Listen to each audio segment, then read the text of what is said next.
জি sir, চলছে। আলহামদুলিল্লাহ। তোমাদের কোনো রেসপন্স পাচ্ছিলাম না আমি অনেকক্ষণ ধরে।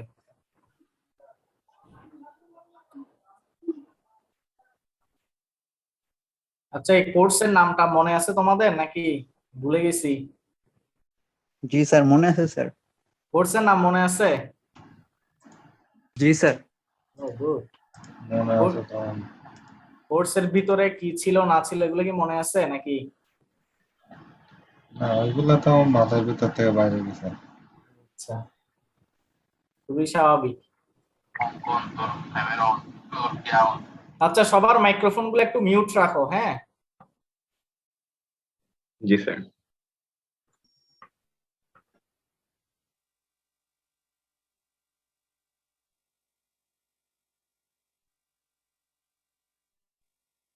আচ্ছা, তোমাদের সিআর কে কে জানি আমি ভুলে গেছি এক্স্যাক্টলি। জি, আসসালামু আলাইকুম স্যার। স্যার আমি। হ্যাঁ, ইফতেখার, হ্যাঁ তুমি সেকশন। আর বি এর? স্যার আমি তানভীর। কই তানবীর কই? তোমার ভয়েস ছোট কেন? স্যার শোনা যায় স্যার কথা আমার? হ্যাঁ, এখন শোনা যাচ্ছে। কি ঘুম চলে আসতেছে সবার? না স্যার, প্রথম ক্লাস তো স্যার, Hello? সবাই উৎসাহ আছে স্যার। হ্যালো? জি স্যার, শোনা যায়। জি স্যার, শুনতে পাচ্ছি স্যার।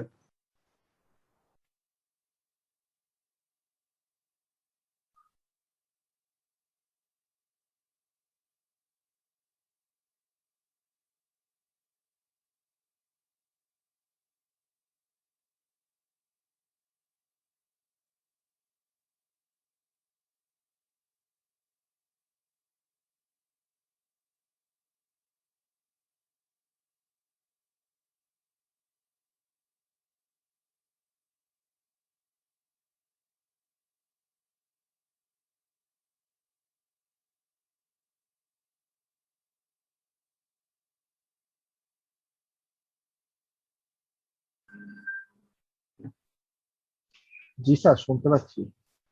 মাঝখানে আমি মনে হয় ডিসকানেক্টেড হয়ে গেছিলাম। এখন আমার সাউন্ড কি ক্লিয়ার? হ্যাঁ স্যার, শোনা যাচ্ছে। ওকে। আচ্ছা, তোমাদের টপিকসটা কি ছিল মনে আছে? ক্লাসটা কিসের উপর?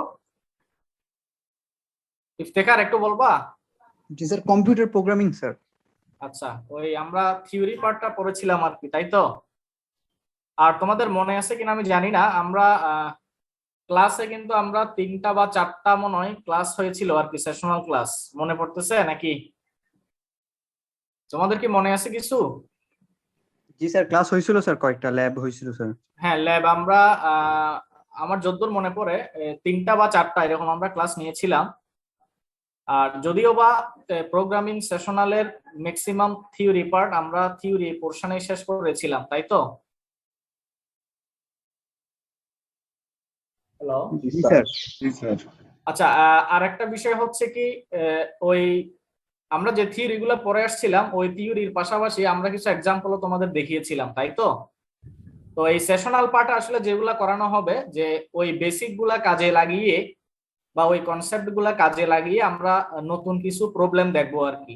তো এই নতুন কিছু প্রবলেমের মধ্যে কিছু থাকবে তোমার মানে সিভিল ইঞ্জিনিয়ারিং রিলেটেড কিছু প্রবলেমও থাকবে, যেগুলো আমরা শেষের দিকে ডিসকাস করব। এছাড়া আমরা ফাংশনের উপর কিছু প্রবলেম দেখব, তারপরে হচ্ছে সিলেকশন স্টেটমেন্টের উপর কিছু প্রবলেম দেখব, কন্ট্রোল স্টেটমেন্টের উপর কিছু প্রবলেম দেখব, তো ফাংশন ওভারলোডিং এর উপর কিছু প্রবলেম দেখব। তো এগুলো নিয়ে আমরা আস্তে আস্তে নেক্সট ক্লাসগুলোতে আলোচনা করব আর কি। তো আমি বেসিক্যালি আজকে 2টা সেকশনকে একসাথে ডাকিয়েছি এই কারণে আমরা জাস্ট কিছু বেসিক জিনিস আমরা একটু রিভিউ করব আর কি, ওভারঅল একটা আইডিয়া দেওয়ার চেষ্টা করব, কারণ আমরা অনেক কিছু ভুলে গেছি, তাই না? জি স্যার।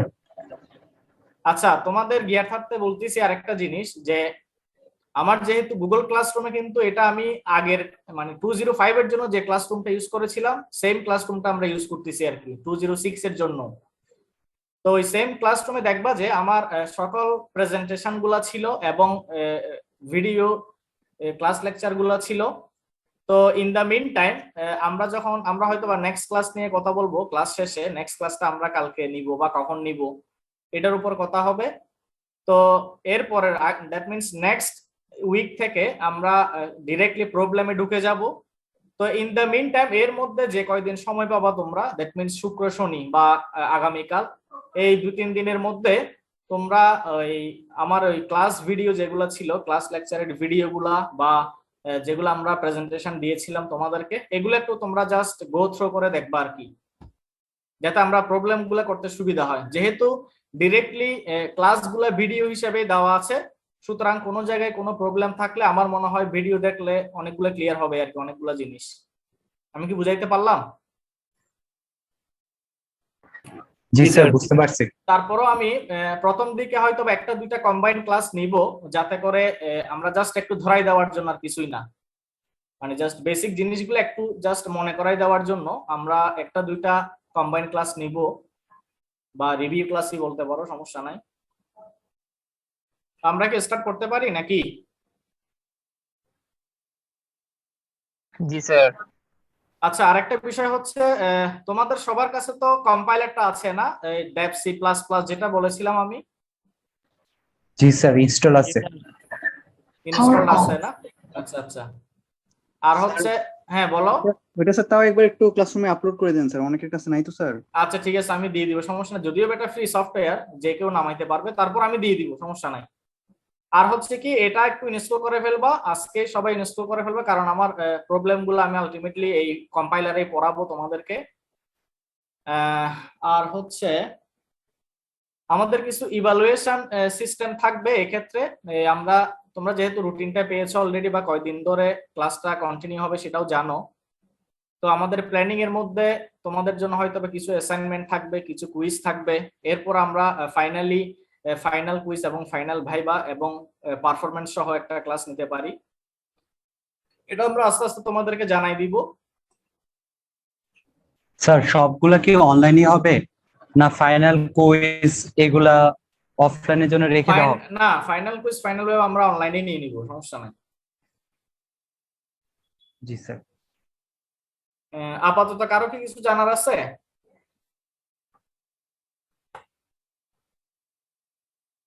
হ্যালো?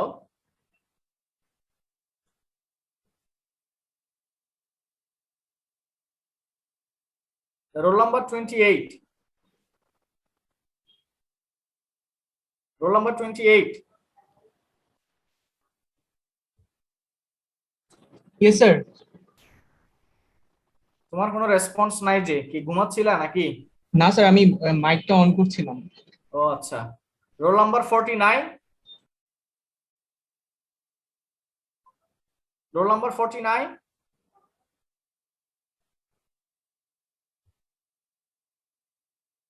স্যার 49 না 40 বললেন? 49। স্যার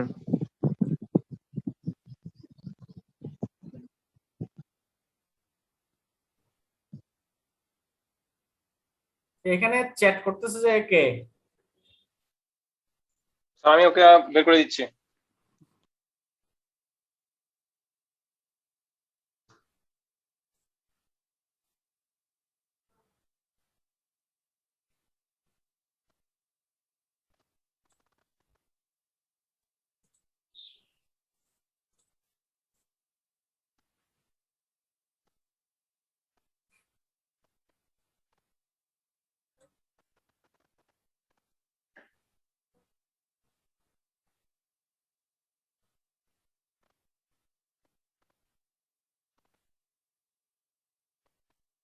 আজম স্যার ও আউট হইছে নাকি? স্যার আমি করতেই স্যার ওকে। আচ্ছা, হ্যাঁ স্যার ওকে করে দেওয়া হয়েছে। ও ঢুকলো কেমনে? স্যার আমাদের ক্লাসে কি নূর সালেক মিম ফাদ নামে কেউ আছে স্যার? জি স্যার। এই তোমার আইডি কোনটা? স্যার আমি নূর সালেক মিমফাদ না স্যার। এই আছে আমাদের ক্লাসে? আমি বলতেছি নূর সালেক মিম ফাদ নামে কেউ আছে আমাদের ক্লাসে? স্যার জি আছে স্যার, ক্লাসে একজন। আছে স্যার, ক্লাসে আছে স্যার। ওরে ওরে আমার ফোন দিয়ে ক্লাস শেষ হলে আমাকে ফোন দিতে বলবা। জি স্যার। স্যার কন্টিনিউ করেন স্যার আপনি। ঠিক আছে।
সরি স্যার মেবি ডিসকানেক্ট হয়ে গেছে, একটু ওয়েট করো তোমরা।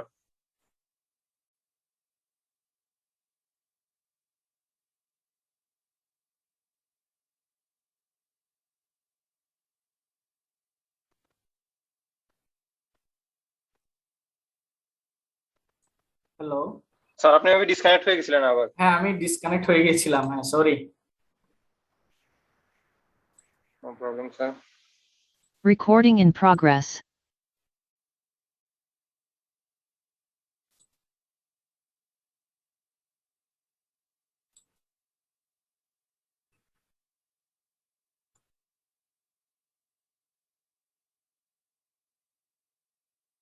স্লাইড কি দেখা যাচ্ছে?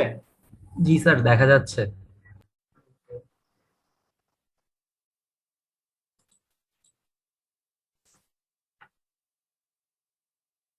আচ্ছা, আমরা প্রথমে একটা সিম্পল কোডিং এর বেসিক স্ট্রাকচারটা নিয়ে একটু ডিসকাস করি। হ্যাঁ, আমি জাস্ট রিকল করার চেষ্টা করতেছি আমরা কি কি পড়েছিলাম।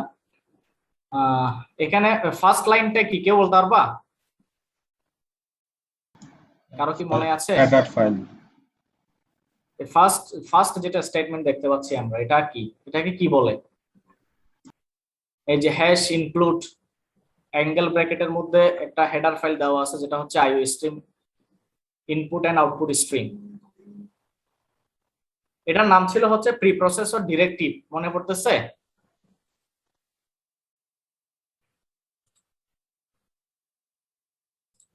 একটু রেসপন্স করিও। হ্যাঁ, না স্যার মনে পড়তেছে না। এটা হচ্ছে তোমার, এটাকে আমরা প্রি প্রসেসর ডিরেক্টিভ বলতাম। আর এক্ষেত্রে আইও স্ট্রিমটা হচ্ছে একটা header file. IO stream means input and output stream. Input, I for input and O for output stream. তো এরপর হচ্ছে ইউজিং নেম স্পেস এসটিডি। এটা বেসিক্যালি কি জন্য দিতে হয়, আমরা তোমাদের প্রিভিয়াস এর আগে আমরা যখন থিওরি ক্লাস বলেছিলাম তখন আমি ডিসকাস করেছিলাম এগুলা, যে এটা ডিফল্ট প্রত্যেকটা কোডিং এ দিতে হয়। কি কারণে দিতে হয় আমি হয়তো একটু পর আবার বলতেছি। এরপর এই প্রোগ্রামের মেইন ফাংশন কোনটা একটু বলতে পারবা? Integer main. আচ্ছা, তাহলে এখানে আমরা কোন একটা কিওয়ার্ডকে আমরা কিভাবে মেইন ফাংশন হিসেবে বলতে পারি, এটা কি মনে আছে? বা ফাংশন হিসেবে আমরা কিভাবে ডিফাইন করি?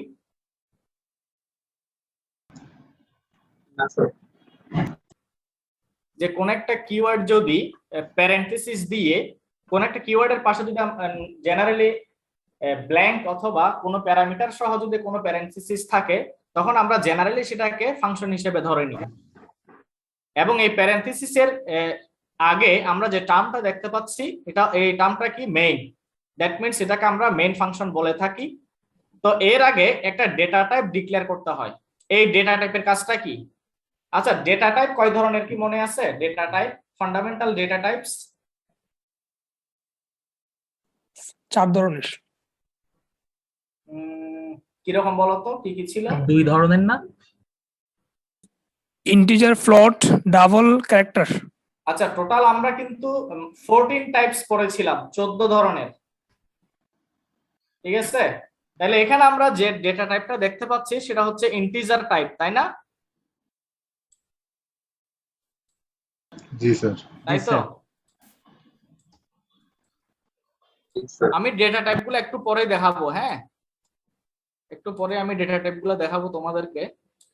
তো ইন্টিজার ডেটা টাইপস এর আমরা জাস্ট ইনটা নিই এখানে। তো এই মেইন ফাংশনের আগে যে ডেটা টাইপটা ইউজ করা হয়, এটা আমরা জেনারেলি রিটার্ন টাইপ হিসেবে আমরা ইউজ করে থাকি, যে মেইন ফাংশন থেকে কোনো ভ্যালু রিটার্ন করবে কিনা, কোন ধরনের ভ্যালু রিটার্ন করবে সেটা আমরা এই ডেটা টাইপ দিয়ে ডিক্লেয়ার করতে পারি। এই হচ্ছে মেইন ফাংশন। এরপরে এই কোডিং এর এই প্রোগ্রামের মেইন বডি হচ্ছে আসলে এই যে সেকেন্ড ব্র্যাকেটের মধ্যে আমরা যে স্টেটমেন্ট গুলা পাবো, দ্যাট মিন্স এই পার্টটাকে বলা হচ্ছে main body of the program. Second bracing এর মধ্যে যে ইনস্ট্রাকশন বা স্টেটমেন্ট গুলা থাকবে, এই টোটাল পার্টটাকে বলা হচ্ছে main body of the program. তো এখানে ফার্স্ট এর যেটা, এটা কি স্টেটমেন্ট? না স্যার, এটা এটা স্যার বোঝার জন্য এটা কি বলতো?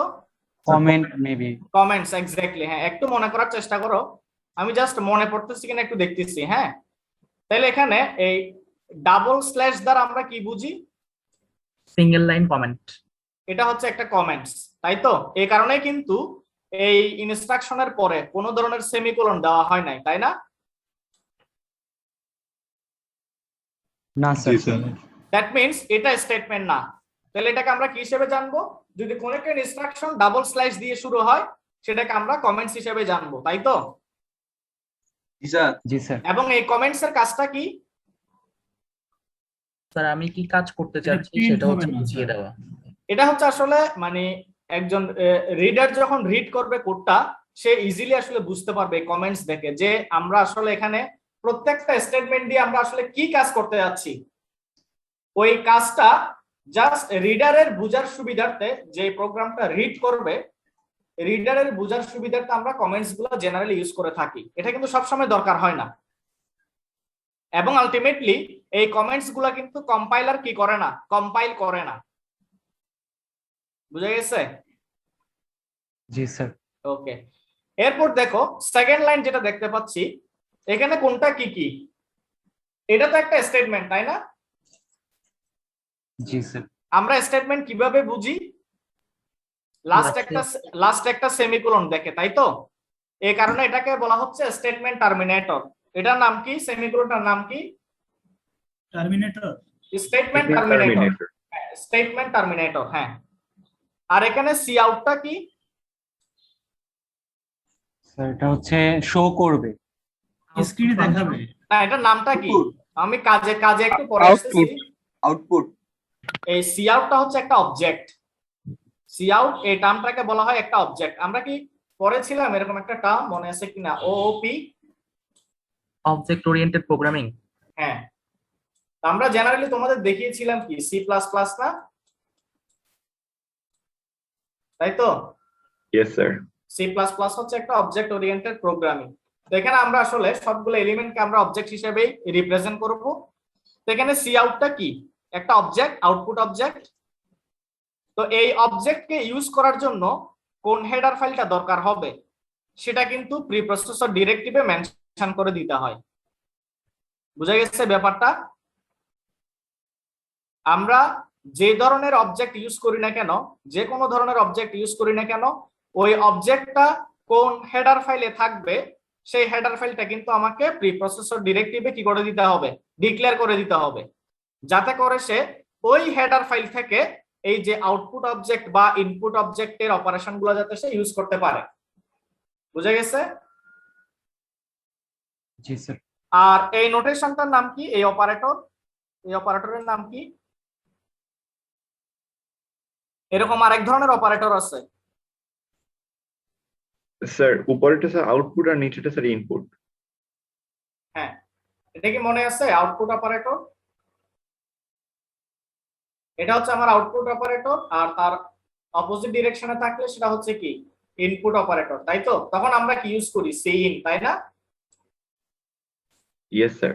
সিইন এটা হচ্ছে তোমার, আমরা যদি সি প্লাস প্লাস ভার্সনে লিখি আর কি, আর যদি সি ভার্সনে লিখি তাহলে কি হবে? স্ক্যানএফ, হ্যাঁ, প্রিন্টএফ। হ্যাঁ। এরপর এখানে এই যে ডাবল কোটেশন মার্কের মধ্যে যে স্টেটমেন্টটা দেখতে পাচ্ছি এটা হচ্ছে কি? এটার নাম কি? স্ট্রিং। আমরা দুইটা টার্ম সম্পর্কে বলেছিলাম, একটা হচ্ছে ক্যারেক্টার আর একটা হচ্ছে স্ট্রিং। তাহলে কোনটা ক্যারেক্টার কোনটা স্ট্রিং সেটা বুঝবো কিভাবে? স্ট্রিং ডাবল কোটেশন দিয়ে।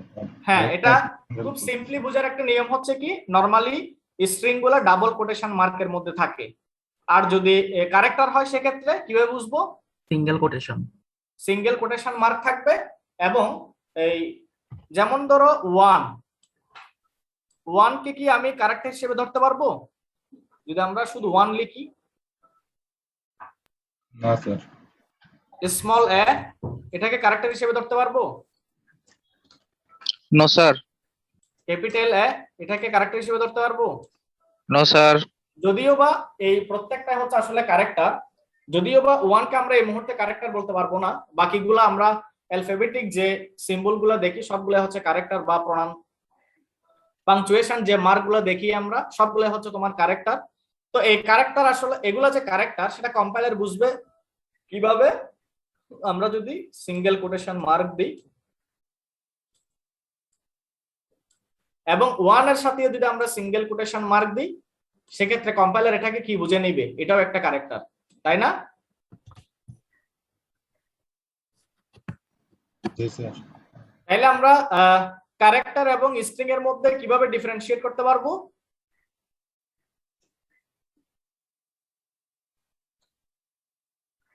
সিঙ্গেল Sir, কোটেশন আর quotation ডাবল mark এলা দিয়ে। ডাবল কোটেশন দিয়ে। এক্স্যাক্টলি।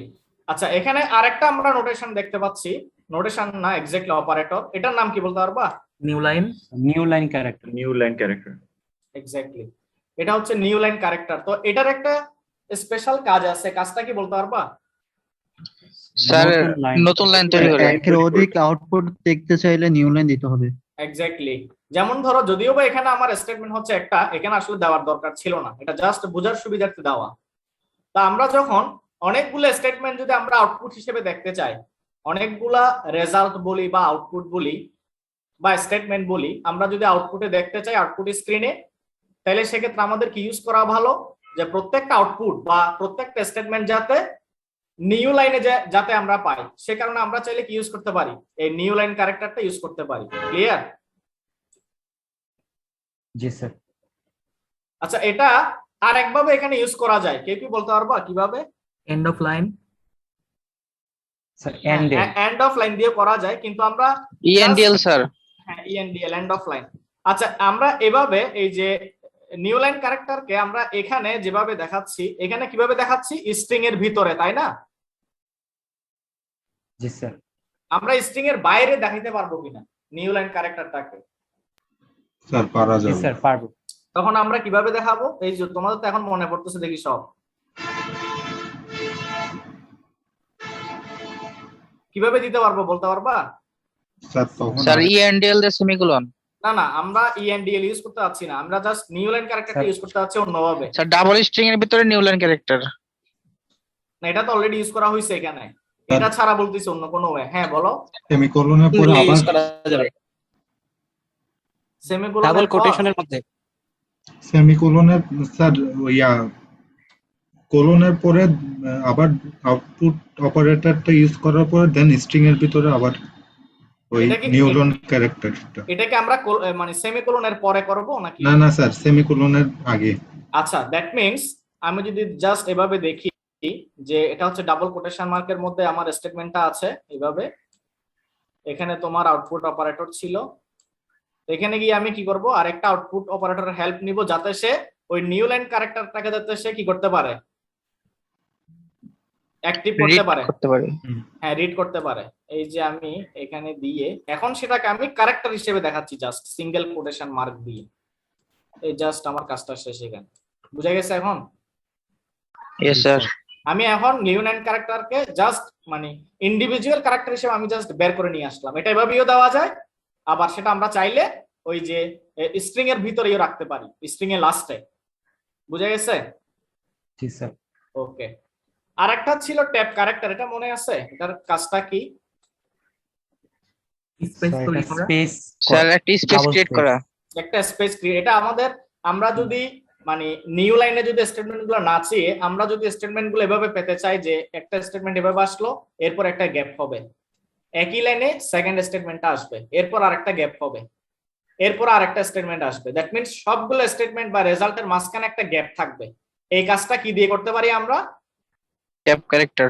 ট্যাব ক্যারেক্টার দিয়ে, এবং সেটা ঠিক একইভাবে নিউ লাইন ক্যারেক্টার যেভাবে ইউজ করছি ঠিক একইভাবে আমরা ট্যাব ক্যারেক্টারটা ইউজ করতে পারবো। বুঝতে পারছি? জি স্যার। আচ্ছা, তাইলে এই সেকেন্ড স্টেটমেন্টটা কি ক্লিয়ার হইলো, বুঝা গেছে নাকি?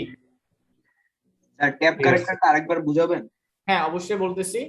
এই যে যেমন ধরো সাপোজ আউটপুটে আমরা তিনটা স্টেটমেন্ট আউটপুট হিসেবে নিব, দ্যাট মিন্স প্রিন্ট করব, আমরা আউটপুটে তিনটা স্টেটমেন্ট প্রিন্ট করব। সেক্ষেত্রে যদি আমরা ট্যাব ক্যারেক্টার নিয়ে ট্যাব ক্যারেক্টারটা ইউজ করে যদি আমি তিনটা স্টেটমেন্টকে একই লাইন বরাবর যদি পেতে চাই, একই লাইন বরাবর, তাহলে আমি জেনারেলি কি করতে পারি, ধরো আমি যেটা করতে পারি যে একটা স্টেটমেন্ট আউটপুট নিলাম, এরপরে এই ট্যাব কারেক্টটা যদি আমরা ইউজ করি ওই স্ট্রিং এর পরে, দ্যাট মিন্স স্ট্রিং এর মধ্যে, তাহলে সেক্ষেত্রে আমরা একটা স্পেস পাবো, এরপরে সেকেন্ড স্টেটমেন্টটা আসবে, আবার ট্যাব কারেক্টরটা অ্যাক্টিভ হবে, আবার সে একটা স্পেস দিবে, এরপর আমরা থার্ড স্টেটমেন্টটা পাবো। দ্যাট মিন্স দেখো এখানে কিন্তু আমরা নিউ লাইনে যাই নাই, তাই না? মানে সিঙ্গেল লাইনে কিন্তু আছি আমরা, এটা যদি আমরা 1 নাম্বার লাইন হিসেবে বলি, আমরা কিন্তু মানে সিঙ্গেল লাইনেই আছি, কিন্তু আমরা আউটপুট গুলা স্পেস দিয়ে দিয়ে পাচ্ছি। এই যে স্পেস দিয়ে দিয়ে পাওয়া, এই কাজটা আমরা কিভাবে করতে পারি? ট্যাগ ক্যারেক্টার, এই যে ট্যাব ক্যারেক্টার দিয়ে। তাহলে এটা আমরা কিভাবে ইউজ করতে পারি? নিউ লাইন ক্যারেক্টার যেভাবে ইউজ করতেছি ঠিক একই ভাবে নিউ লাইন ক্যারেক্টারের জায়গায় আমরা কি বসাবো? ট্যাব ক্যারেক্টারটা বসাবো। ক্লিয়ার? এটা আমরা চাইলে স্ট্রিং এর ভিতরেও দিতে পারি এইভাবে, অথবা চাইলে আমরা এভাবেও দেখাইতে পারি। বুঝতে পারছি? স্যার এই অবলিকটার নাম কি স্যার, যেটা কি লেফট সাইডে হেলে থাকে? স্ল্যাশ, এটা ব্যাকস্ল্যাশ। হ্যাঁ, এটার নাম, এটার জেনারেল নাম হচ্ছে স্ল্যাশ, কিন্তু স্ল্যাশ কিন্তু আমরা দুই ধরনের দেখি, একটা হচ্ছে এরকম আর একটা হচ্ছে এরকম, তাই না? জি তো স্যার। এখানে একটা নাম হচ্ছে ব্যাকওয়ার্ড স্ল্যাশ বা ব্যাক স্ল্যাশ, আর একটা হচ্ছে ফরওয়ার্ড স্ল্যাশ। কোনটা কি বলতো? স্যার আগেরটা ব্যাকস্ল্যাশ, পরেরটা স্যার ফরওয়ার্ড স্ল্যাশ। এই যে এটা কি? Backslash sir. আর এটা এটা sir forward slash. Forward slash. হ্যাঁ, বুঝা গেছে এখন? জি স্যার। আচ্ছা, সেকেন্ড স্টেটমেন্ট আর কিছু জানার আছে? আচ্ছা, সেকেন্ড স্টেটমেন্ট থেকে আমরা বেসিক্যালি আউটপুট আসলে কি পাবো বলতো? তার স্ট্রিংটা হ্যালো ওয়ার্ল্ড, মানে এক্স্যাক্টলি কোন জিনিসটা পাবো? স্যার কোলনের ভিতরে যে ওয়ার্ড দুইটা লাগা আছে, স্যার Hello ডাবল world। কোটেশনের মধ্যে যে স্ট্রিংটা আছে সেটা। হ্যাঁ, স্ট্রিংটা কতদূর পর্যন্ত পাবো বলতো? Hello world sir hello word পরে এক্সক্লেমেটরি সেন্টেন্স এক্সক্লেমেশন মার্ক পর্যন্ত। এক্সক্লেমেশন মার্ক পর্যন্ত, এক্স্যাক্টলি। হ্যাঁ, এটা কি বুঝছি যে এই পার্টটাই শুধু পাবো? জি স্যার। দ্যাট মিন্স আমরা এই যে ডাবল কোটেশন মার্কের মধ্যে যা ইউজ করি না কেন, সেটাই আলটিমেটলি আউটপুটে দেখা যাবে যদি আমরা আউটপুট হিসেবে নিই। আর হ্যাঁ বলো। স্যার আমার মনে হয় কি স্যার, যদি প্রোগ্রামটা যদি আগের থেকে ছোটখাটো ভাবে করা থাকতো, তারপরে যদি স্যার এই জিনিসটা স্যার আপনি টাইপ করে দেখাইতেন, তাহলে মনে হয় আমাদের আরেকটু সুবিধা হতো। যে মানে কি কিরকম করার জন্য, মানে আগের থেকে যদি প্রোগ্রামটা করা থাকতো ছোটখাটো ভাবে, তারপরে এটা স্ল্যাশ এন বা স্ল্যাশ ওই ট্যাগ ক্যারেক্টারের কারণে কি হচ্ছে সেটা আমরা বুঝতে পারতাম। আচ্ছা, এই প্রোগ্রামটা clear কি, হতো। এই প্রোগ্রামটা কি অনেক বড় একটা প্রোগ্রাম? না স্যার, এটা খুবই সিম্পল একটা প্রোগ্রাম। মানে আউটপুটটা স্যার কিভাবে হতো দেখলে আচ্ছা, আরেকটু না না, সুবিধা হতো। আউটপুটটা আমি দেখাচ্ছি, আমি আগে এটা শেষ করি, একটা একটা যাই, আউটপুটটা দেখাবো আমি। ওকে হ্যাঁ, তো আচ্ছা, এই সেকেন্ড স্টেটমেন্ট আর কারো কোনো প্রশ্ন আছে? আচ্ছা, এই সি আউটটা হচ্ছে আমার আউটপুট অবজেক্ট। এই অবজেক্টটাই বেসিক্যালি আসলে এই আউটপুটটাকে, দ্যাট মিন্স হ্যালো ওয়ার্ল্ড, এই স্টেটমেন্টটাকে সে কোথায় দেখাবে? আউটপুট স্ক্রিনে দেখাবে। তাইলে এই অবজেক্ট কার মাধ্যমে দেখাবে? সি আউট অবজেক্টটা মানে কার মাধ্যমে বা কিভাবে হ্যালো ওয়ার্ল্ড এই লেখাটাকে সে আউটপুট স্ক্রিনে দেখাবে? এই জন্য তার হেল্প লাগবে কার? এই যে আউটপুট, এটা কি আউটপুট, এটার নাম কি? আউটপুট অপারেটর, তাই তো? আর যদি আমরা ইনপুট নিতে চাইতাম, এটা হচ্ছে আমরা আউটপুট স্ক্রিনে আউটপুট দেখবো। আর একটা হচ্ছে যদি আমরা প্রোগ্রামের মধ্যে যদি কোনো ভ্যালু ইনপুট দিতে চাই, অথবা আমরা যদি আউটপুট স্ক্রিনে কোনো ইনপুট দিতে চাই, সেক্ষেত্রে আমরা কিন্তু সিইন ইউজ করতে পারি। বুঝা গেছে? তাহলে তখন যখনই সিইন অবজেক্টটা ইউজ হবে, সাথে সাথে তার অপারেটরও চেঞ্জ হয়ে যাবে, ইনপুট অপারেটর বসবে তখন। তাহলে যতবার আমরা ইনপুট নিব ততবার ইনপুট অপারেটর ইউজ করতে হবে, কিন্তু আমরা অবজেক্ট একবার ইউজ করলে হবে। আমরা যদি একই টাইপের অনেকগুলো ইনপুট নিতে চাই, তাহলে সেক্ষেত্রে আমরা জাস্ট একটা অবজেক্ট নিয়ে, সিইন অবজেক্ট নিয়ে আমরা বারবার কি করে ইনপুট অপারেটর নেওয়ার মাধ্যমে প্রত্যেকটা ইনপুট আমরা নিতে পারবো। কিভাবে? যেমন ধর আমরা একটা এক্সাম্পল দেখি, সিইন দিয়ে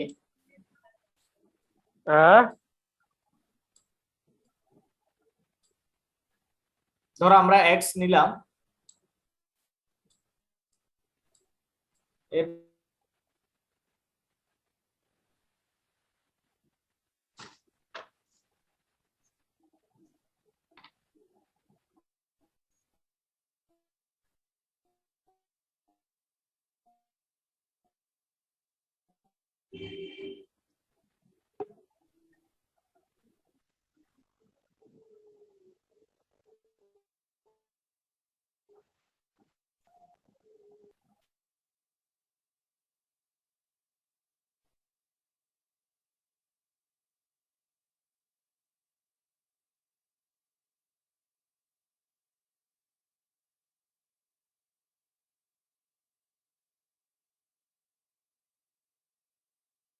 Recording stopped.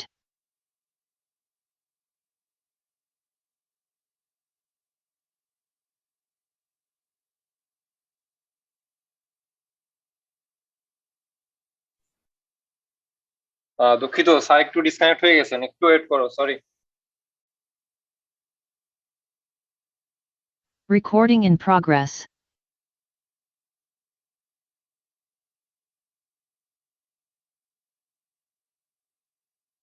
Recording stopped.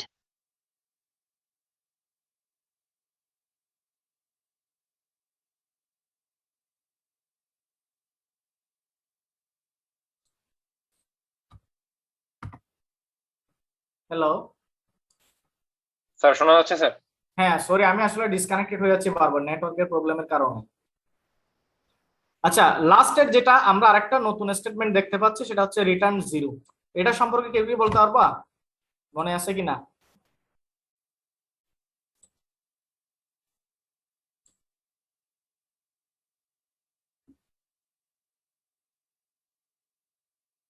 Return 0 নিয়ে কেউ কিছু বলতে পারবা? আউটপুট স্ক্রিনে 0 দেখাবে। স্যার এই প্রোগ্রামটা স্যার আর রান করবে না স্যার, মানে এই একবার রান করার পরে আর আবার 0 বার রান করবে। মানে জাস্ট মেমোরিতে আসলে মানে এই প্রোগ্রামটা কমপ্লিট বা এই প্রোগ্রামটা আসলে একবার রান করার পরে তুমি যেটা বলতে চাচ্ছ রিটার্ন 0 মানে কি, এই প্রোগ্রামটা একবার রান হওয়ার পরে আবার ইনিশিয়াল মেমোরিতে ফিরে যাবে।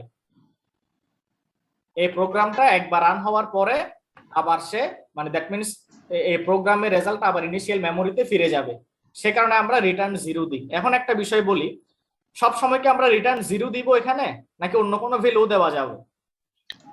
স্যার অন্য ভ্যালু স্যার দেওয়া যাবে। এটাকে আমরা বেসিক্যালি রিটার্ন স্টেটমেন্ট বলি। এই স্টেটমেন্টের নাম হচ্ছে রিটার্ন স্টেটমেন্ট। তো এখানে যেটা হয় যে রিটার্ন দিয়ে আমরা একটা ভ্যালুকে রিটার্ন করতে পারি।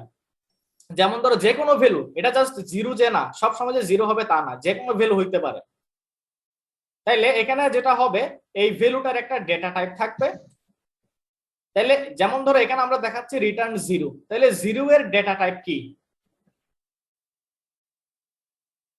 ইন্টিজার। 0 একটা ইন্টিজার, তাই তো? হ্যাঁ, তাহলে 0 এর ডেটা টাইপ হচ্ছে ইন্টিজার। দেখো যেই ভ্যালুটা রিটার্ন করবে ওই ভ্যালুটার ডেটা টাইপই মেইন ফাংশনের আগে বসবে সব সময়, এটা মনে রাখবা। আমি আবার বলি যে প্রোগ্রামে আমরা যখন প্রোগ্রামের মেইন বডিতে যখন আমরা রিটার্ন স্টেটমেন্ট ইউজ করব, রিটার্ন স্টেটমেন্টে আমরা যে ভ্যালুটা রিটার্ন চাইবো ওই ভ্যালুটার ডেটা টাইপ যা হবে সেটাই বেসিক্যালি মেইন ফাংশনের আগে বসবে। যদি কোনো ফ্লোটিং নাম্বার যদি রিটার্ন করতো তাহলে সেক্ষেত্রে মেইন ফাংশনের আগে কি বসতো? Float main sir, float main sir.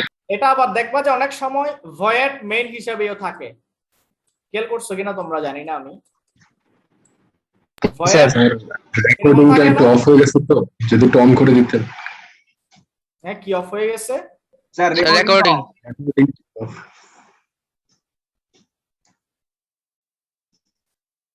Recording in progress. ধন্যবাদ স্যার। আচ্ছা, তাইলে এখানে দেখো যে মেইন ফাংশনের আগে ভয়েডও থাকতে পারে। ভয়েড কখন থাকতে পারে?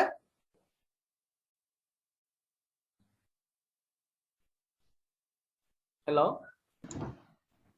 স্যার যদি রিটার্ন ভ্যালুটার কোনো ডাটা টাইপ যদি দিতে না চাই, যদি আমরা কোনো রিটার্ন স্টেটমেন্টটা আসলে অপশনাল, এটা যে সব সময় দিতে হয় তাই না। এটা হচ্ছে গুড প্রোগ্রামিং প্র্যাকটিস হচ্ছে আসলে রিটার্ন স্টেটমেন্টটা ইউজ করা। এটা একটা গুড প্র্যাকটিস। এটা আসলে ইউজ না করলেও কিন্তু প্রোগ্রাম কি হয়ে যাবে, ইনিশিয়াল মেমোরিতে ব্যাক করবে।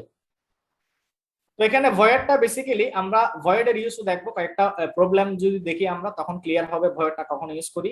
জেনারেলি আমরা এতটুকু মনে রাখি যে এই মেইন ফাংশন থেকে যদি কোনো ভ্যালু রিটার্ন না করে, কোনো ধরনের ভ্যালু যদি রিটার্ন না করে, সেক্ষেত্রে আমরা ভয়েড মেইন ফাংশন ইউজ করি। ঠিক আছে? স্যার এটা আরেকবার বুঝছি না এটা স্যার। এই যে ভয়েড মেইন ফাংশনটা তো নাকি? জি স্যার। আচ্ছা, যেমন ধরো এই পার্টিকুলার এই এক্সাম্পল আমরা কি দেখেছি, রিটার্ন 0, 0 হচ্ছে একটা ইন্টিজার ভ্যালু। তাহলে দ্যাট মিন্স 0 এর ডেটা টাইপ হচ্ছে ইন্টিজার, তো সেই কারণে আমরা মেইন ফাংশনের আগে ইন্টিজার লিখলাম। যদি রিটার্ন যদি কোনো একটা ফ্লোটিং নাম্বার হইতো, কোন একটা ফ্লোটিং নাম্বার যদি আমরা রিটার্ন করাতাম বলতে কোথায় রিটার্ন করবে যে সেটা, ধরো এরকম যদি হইতো, আমরা এরকম কিছু এক্সাম্পল দেখবো তখন আরো বেশি ক্লিয়ার হবে। আমি জাস্ট এভাবে বলি যে মেইন ফাংশন থেকে কোনো ভ্যালু বা সাব ফাংশন থেকে কোনো ভ্যালু যদি আমি মেইন ফাংশনে কল করতে চাই, আমি আবার বলি সাব ফাংশন থেকে, সাব ফাংশন বলতে আমরা কি বুঝি, কেউ কি বলতে পারবা? মেইন ফাংশন তো আমরা শিখলাম স্যার, মেইন ফাংশনের ভিতরে আবার যদি কোনো ফাংশন ডিটারমাইন করা থাকে তাহলে তো সেটা সাব ফাংশন। যেমন ধরো এরকম কয়েকটা এক্সাম্পল দিতে পারবা, ছোটখাটো এক্সাম্পল সাব ফাংশনের? ধরো স্কোয়ার ফাংশন, কিউব ফাংশন, পাওয়ার ফাংশন, লগারিদমিক ফাংশন, অনেক ধরনের ফাংশন আছে না? জি স্যার। তাহলে ওই ধরনের কোন ফাংশন যদি আমরা মেইন ফাংশনের ভিতরে ইউজ করি তখন সেগুলোকে আমরা সাব ফাংশন বলি। তো সাব ফাংশন থেকে কোনো একটা ভ্যালু যদি আমরা মেইন ফাংশনে রিটার্ন করতে চাই, সেক্ষেত্রে কিন্তু রিটার্নের জায়গায় সব সময় জিরো থাকবে না, তখন অন্য কিছু থাকতে পারে। তাহলে জাস্ট এটা বোঝানোর কারণ হচ্ছে এটাই, রিটার্নের পরে যদি ইন্টিজার ভ্যালু থাকে সেটার ডেটা টাইপ হবে মেইন ফাংশনের আগে ইন্টিজার, আর রিটার্নের পাশে যদি ফ্লোটিং নাম্বার থাকে কোনো একটা, তাহলে সেটার করেসপন্ডিং ডেটা টাইপ হবে মেইন ফাংশনের আগে ফ্লোট ডেটা টাইপ। আচ্ছা, এখন যদি কোনো কিছুই যদি আমার সাব ফাংশন থেকে রিটার্ন না করে, তাহলে সেক্ষেত্রে আমরা মেইন ফাংশনের আগে কি লিখবো? কোনো ইন্টিজারও রিটার্ন করতেছে না, কোনো ফ্লোটিং নাম্বারও রিটার্ন করতেছে না, সেক্ষেত্রে আমরা কি লিখবো? বা অন্য কোনো ডেটা টাইপ বা অন্য কোনো ভ্যালু রিটার্ন করতেছে না, ভয়েড লিখবো, ভয়েড সেক্ষেত্রে আমরা ভয়েড মেইন ফাংশন এভাবেই লিখবো। এখন কি বুঝাইতে পারলাম? জি স্যার। আচ্ছা, এটা আমরা পার্টিকুলার প্রবলেম দেখবো, তখন হয়তো এই জিনিসগুলো আরো বেশি ক্লিয়ার হবে। আচ্ছা, তাইলে আমরা একটু ব্রিফ করে দেখি এতক্ষণ আমরা যে কোডটা নিয়ে ডিসকাস করলাম। The first line of this source code is a preprocessor directive that tells the C++ compiler where to find the definition of the cout. তাহলে প্রিপ্রসেসর ডিরেক্টিভের কাজটা কি? এই প্রিপ্রসেসর ডিরেক্টিভের মধ্যে একটা হেডার ফাইল ইনক্লুড করতে হয়, এবং যেটা আমরা হ্যাশ দিয়ে করে থাকি, একটা হেডার ফাইল ইনক্লুড করতে হয়। এটা এই কারণে ইনক্লুড করতে হয় যাতে করে এই যে cout অবজেক্টের ডেফিনেশন যাতে কম্পাইলার খুঁজে নিতে পারে কোত্থেকে, হেডার ফাইল থেকে। এই কারণে বলা হচ্ছে কি, that tells the C++ compiler where to find the definition of the cout object that is used on the fourth line. The identifier IOStream, আমরা দুইটা স্পেশাল টার্ম শিখিয়েছিলাম, একটা হচ্ছে কিওয়ার্ড আর একটা হচ্ছে আইডেন্টিফায়ার। তোমরা এগুলো একটু আমার ক্লাস লেকচারগুলো দেখলে বুঝতে পারবা, আমি আর রিপিট করতেছি না। আইডেন্টিফায়ার আর কিওয়ার্ড দুইটা টার্ম আমরা দেখেছিলাম, তার মধ্যে IOStream এই হেডার ফাইলটাকে বলা হচ্ছে একটা identifier, is the name of a file in the standard C++ library. তাহলে এই IOStreamটা হচ্ছে কি, একটা ফাইলের নাম যেটাকে আমরা হেডার ফাইল বলি। Every C++ program that has a standard input and output must include this preprocessor directive. That means যদি আমরা আউটপুট অবজেক্ট বা ইনপুট অবজেক্ট ইউজ করতে চাই, তাহলে সেক্ষেত্রে প্রিপ্রসেসর ডিরেক্টিভে অবশ্যই IOStream এই হেডার ফাইলটা ইনক্লুড করতে হবে, যাতে করে কম্পাইলার এই হেডার ফাইল থেকে cout এবং cin অবজেক্টের ডেফিনেশনটা যাতে খুঁজে নিতে পারে। The sign hash is required to indicate that the word include is a preprocessor directive. Compiler যাতে বুঝতে পারে যে এটা একটা প্রিপ্রসেসর ডিরেক্টিভ, দ্যাট মিন্স হেডার ফাইলটা যে লাইনে দেওয়া থাকবে, যে স্টেটমেন্টে দেওয়া থাকবে, কম্পাইলার যাতে বুঝতে পারে যে এটা একটা প্রিপ্রসেসর ডিরেক্টিভ, এবং সেটা কি দেখে বুঝতে পারে? এই হ্যাশ সাইনটা দেখে বুঝতে পারে compiler. The angle brackets are required to indicate that the word IOStream, which stands for input or output stream, is the name of a standard C++ library file, বা যেটাকে আমরা স্ট্যান্ডার্ড হেডারও বলে থাকি। The expression অ্যাঙ্গেল ব্র্যাকেটের মধ্যে যে header ফাইলটা আমরা নিচ্ছি is called a standard header. Just angle bracket সহ এই টার্মটাকে বলা হচ্ছে হেডার, আর শুধুমাত্র IOStreamকে আমরা বলি একটা হেডার ফাইল। এখন কি ক্লিয়ার কোনটা কি? বুঝা গেছে? হ্যাঁ। The second line is also required in every C++ program. It tells where the program begins. অর্থাৎ এই মেইন ফাংশনের মাধ্যমে বেসিক্যালি কম্পাইলার কিন্তু প্রোগ্রামটা রান করা শুরু করা হচ্ছে তোমার মেইন ফাংশন থেকে। প্রথমে সে মেইন ফাংশনে ঢুকবে, দ্য আইডেন্টিফায়ার মেইন, এবং এই মেইন শব্দটা হচ্ছে আইডেন্টিফায়ার। এই মেইনটাকে, সরি আমি এটা মনে হয় প্রথমে কিওয়ার্ড বলেছিলাম, এটা আসলে আইডেন্টিফায়ার। মেইনটা হচ্ছে identifier is the name of a function called the main function of the program. Every C++ program must have one and only one main function. তাহলে একটা প্রোগ্রাম যত বড় হোক না কেন, ওই টোটাল প্রোগ্রামটা একটা মেইন ফাংশনের আন্ডারে রান করাইতে হবে। এছাড়া ওই মেইন ফাংশনের আন্ডারে কিন্তু অনেকগুলো সাব ফাংশন থাকতে পারে, depending on the program or problem. The required parenthesis, এই যে মেইন ফাংশনের আগে আমরা যে প্যারেনথেসিস ইউজ করতাম, first bracket, the required parentheses that follow the word main indicate that it is a function. এটাই হচ্ছে আমার basically function definition. The keyword integer is the name of a data type in C++. It stands for integer. It is used here to indicate the return type for the main function. তাহলে আমরা যেহেতু return স্টেটমেন্টে যে ভ্যালুটা নিয়েছিলাম তার data টাইপই basically কোথায় বসবে, ওই যে মেইন ফাংশনের আগে। এই জিনিসটাই বলা হচ্ছে এখানে। এটা কি বুঝছি? হ্যালো হ্যালো, শোনা যাচ্ছে আপনাকে? হ্যাঁ, ওকে। জি স্যার। এরপর ফোর্থ লাইন যেটা আমরা কমেন্টস হিসেবে বলেছিলাম, includes the comments, that means prints hello world, এটা একটা কমেন্ট হিসেবে নিবে। A comment in a program is a string of characters that the preprocessor removes before the compiler compiles the program. তাহলে প্রথমে আমি বলেছিলাম এটা যে কমেন্টসটা জেনারেলি কি হয় না, কম্পাইল হয় না। কারণ সেটা কি করে, প্রিপ্রসেসর কি করে, প্রসেসিং হওয়ার আগেই এই কমেন্টস গুলোকে সে রিমুভ করে ফেলে।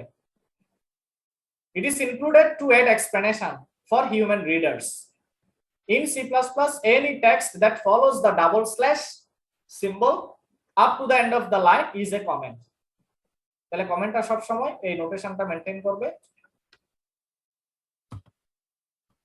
The last two lines constitute the actual body of the program.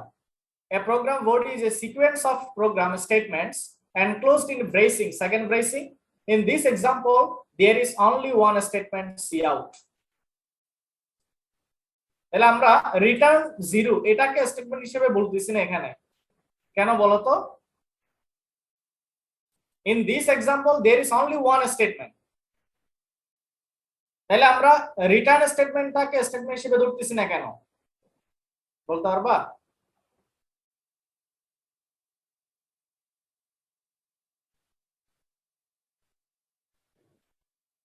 Sir কারণ কি স্যার ওটা কোনো ইয়ার আন্ডারে নয় স্যার, এই ফাংশনের আন্ডারে নয়। আচ্ছা, আমি প্রথমে কিন্তু বলেছিলাম যে মনে আছে কিনা যে রিটার্ন 0 দিলে কিন্তু প্রোগ্রামটা রান হবে, না দিলে কিন্তু প্রোগ্রামটা রান হবে। এটার মানে কি স্যার? স্যার বাই ডিফল্টই স্যার রিটার্ন করবে। যদিও আমি বলেছিলাম যে রিটার্ন স্টেটমেন্টটা দেওয়া হচ্ছে গুড প্রোগ্রামিং প্র্যাকটিস, কিন্তু তুমি না দিলেও কোনো সমস্যা নাই। দ্যাট মিন্স এটা আসলে একটা অপশনাল স্টেটমেন্ট, এটা কিন্তু আমার বেসিক স্টেটমেন্ট না, এটা হচ্ছে একটা অপশনাল স্টেটমেন্ট। তো এই কারণে এখানে আসলে বেসিক স্টেটমেন্ট হচ্ছে আমার এই যে cout দিয়ে আমরা যে স্টেটমেন্টটা দেখতে পাচ্ছি, দ্যাট মিন্স হ্যালো ওয়ার্ল্ড, এটা হচ্ছে আমার বেসিক স্টেটমেন্ট। বুঝা গেছে এখন? কারণ আমি রিটার্ন স্টেটমেন্টটা না দিলেও পারি, সমস্যা নাই, এটা অপশনাল স্টেটমেন্ট। কিন্তু এখানে cout দিয়ে যে স্টেটমেন্টটা দেখতেছি এটা কিন্তু অপশনাল না। বুঝা গেছে কিনা?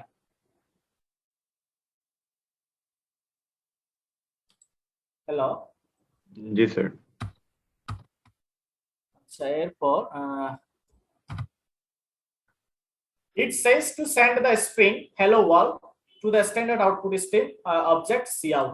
তাহলে এই cout অবজেক্টের কাজটা হচ্ছে কি, এই স্ট্রিংটাকে সে আউটপুট স্ক্রিনে দেখাবে কার মাধ্যমে, আউটপুট অপারেটরের মাধ্যমে। The single symbol output operator represents the C++ output operator.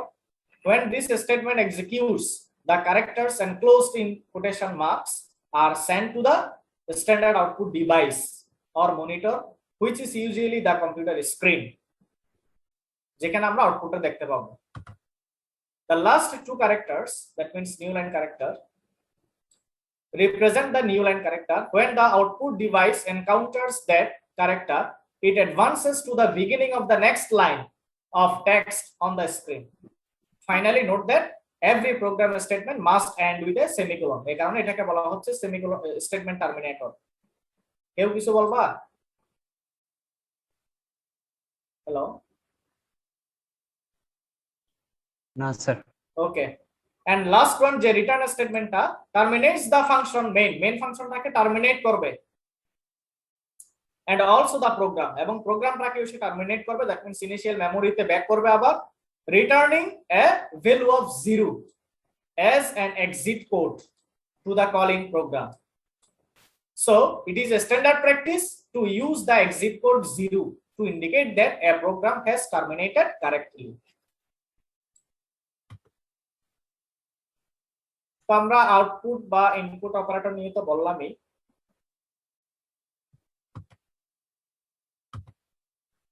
এরপর আসে আমরা একটু ভেরিয়েবল নিয়ে।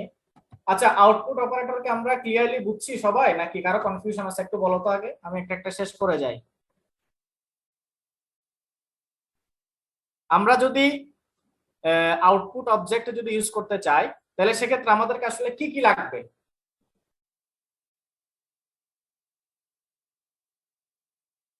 বলতে পারবা? So first of all একটা header file প্রথমে আমরা প্রিপ্রসেসর ডিরেক্টিভে আমরা যদি ইনপুট অবজেক্ট বা আউটপুট অবজেক্ট নিয়ে যদি কাজ করতে চাই, যেহেতু এই দুইটা অবজেক্টের ডেফিনেশন কোথায় দেওয়া আছে, ওই যে আইও স্ট্রিম হেডার ফাইলে, তাই তো? তাইলে সেই হেডার ফাইলটাকে কোথায় ডিক্লেয়ার করতে হবে? প্রিপ্রসেসর ডিরেক্টিভে ইনক্লুড করতে হবে। এরপরের কাজটা কি? তাহলে আর কি কি লাগবে? so then এরপরে ফাংশনটা মেইন ফাংশন ক্রিয়েট করতে হবে, দেন না আমি প্রথম থেকে জানতে চাচ্ছি না, আমি জাস্ট মানে আউটপুট অবজেক্টের কাজটা কি কি হইতে পারে, মানে আউটপুট অবজেক্ট যদি আমরা ইউজ করতে চাই তাহলে সেক্ষেত্রে কি কি লাগবে আর কি কি ইনফরমেশন লাগবে? এরপরে সি আউট ইউজ করার পরে দেন আউটপুট অপারেটর আমরা আউটপুট অপারেটর ইউজ করব। যদি আমরা একটা আউটপুট নিতে চাই তাহলে আমরা একটা আউটপুট অপারেটর ইউজ করব। যদি আমরা একের অধিক আউটপুট নিতে চাই তাহলে সেক্ষেত্রে আমরা চাইলে কি একই স্টেটমেন্টে অনেকগুলা আউটপুট অপারেটর ইউজ করতে পারবো। আমি কি বুঝাইতে পারছি?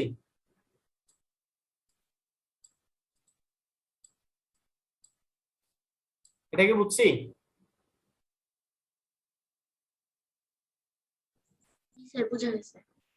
তাইলে প্রথমে আমি যদি আউটপুট অবজেক্ট নিয়ে বলি, প্রথমে আমরা অবজেক্টটা নিব, এরপর এটার সাথে থাকতে হবে লিংক আপ থাকতে হবে কার সাথে? Output operator. এরপরে এই জায়গাতে যে কোনো এক্সপ্রেশন থাকতে পারে, যে কোনো ফরম্যাটে, সেটা একটা ভ্যালু হইতে পারে, সেটা একটা ক্যারেক্টার হইতে পারে, সেটা একটা স্ট্রিং হইতে পারে, যে কোনো কিছু হইতে পারে। তো এটাকে আমরা যদি জেনারেলি এক্সপ্রেশন হিসেবে যদি বলি, ইন্টিগ্রাল এক্সপ্রেশন, তো আমরা আউটপুট অবজেক্টের পরে আউটপুট অপারেটর দিব, এরপর আমরা এক্সপ্রেশন গুলা দিব। তাহলে আমরা যদি একের অধিক এক্সপ্রেশন বা ইনস্ট্রাকশন যদি আমরা আউটপুটে দেখতে চাই, তাহলে সেক্ষেত্রে আমরা প্রতিবারই আমরা চাইলে ইন্ডিভিজুয়ালি আমরা এই কাজগুলো করতে পারি। সি আউট দিয়ে একবার 66, আবার সি আউট দিয়ে 7, আবার সি আউট দিয়ে 5, এভাবেও নিতে পারি। অথবা আমরা চাইলে আরো বেশি স্মার্ট হয়, সেটা হচ্ছে আমরা যদি একই লাইনে দেখাইতে চাই তাহলে আমরা বারবার কি করতে হবে? একটা এক্সপ্রেশন দিলাম, এরপর যদি আমি নেক্সট এক্সপ্রেশনটা আউটপুট হিসেবে দেখাইতে চাই, আবার আমরা আউটপুট অপারেটর নিব, এরপর নেক্সট এক্সপ্রেশনটা লিখব, এরপর আবার আমরা আউটপুট অপারেটরটা দিব, এরপর নেক্সট এক্সপ্রেশনটা লিখব। ফাইনালি যদি স্টেটমেন্টটা কমপ্লিট হয় তখন আমরা ওই যে সেমিকোলন দিয়ে স্টেটমেন্টটা টার্মিনেট করব। বুঝে গেছে?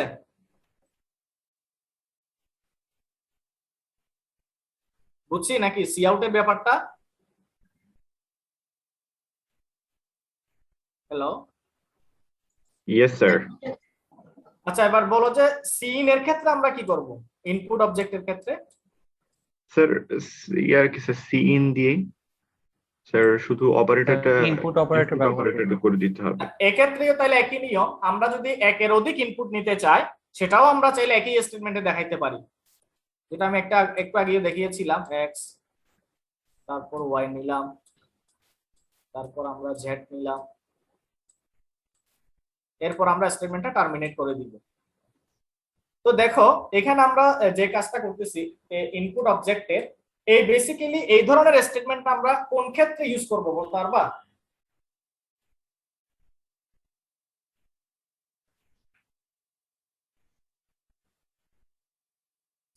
আরেকটা জিনিস বলে রাখি এখানে বোঝার সুবিধার্থে, ধরো আমরা x = 2 দিলাম, এরপরে y ইকুয়ালস টু 5 দিলাম, আপাতত এই দুটাই দিলাম। তাহলে এখানে কি ঘটনা ঘটতেছে বলো তো?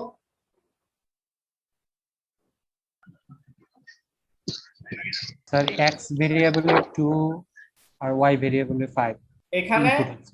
এখানে x এবং y হচ্ছে ভেরিয়েবল, তাই না? ভেরিয়েবল নেম, তাই তো? জি স্যার।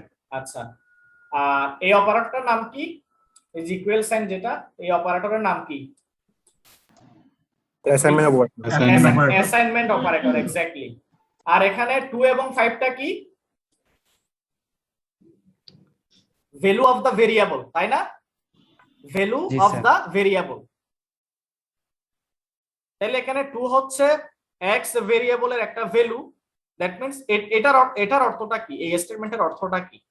অর্থটা হচ্ছে কি 2 ভ্যালুটা x নামক ভেরিয়েবলে অ্যাসাইন হবে, তাই তো? 2 ভ্যালুটা x নামক ভেরিয়েবলে অ্যাসাইন হবে। তাহলে এই x নামক ভেরিয়েবলটা কোথায় থাকবে?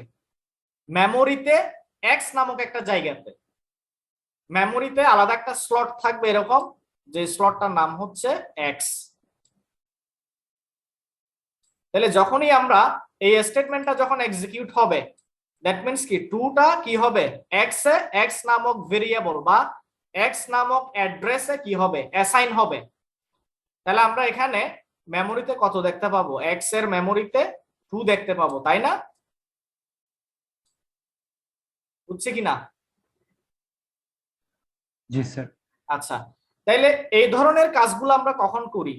এই যে x সমান 2 দিলাম, y ইকুয়ালস টু 5 দিলাম, এই স্টেটমেন্টগুলো আমরা কোথায় ইউজ করি বলো তো?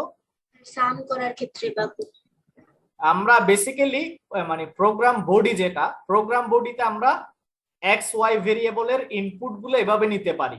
এগুলো আসলে ইনপুট নেওয়া, এক্স এবং ওয়াই ভেরিয়েবলে ইনপুট নেওয়া, কিছু ভ্যালু ইনপুট নেওয়া।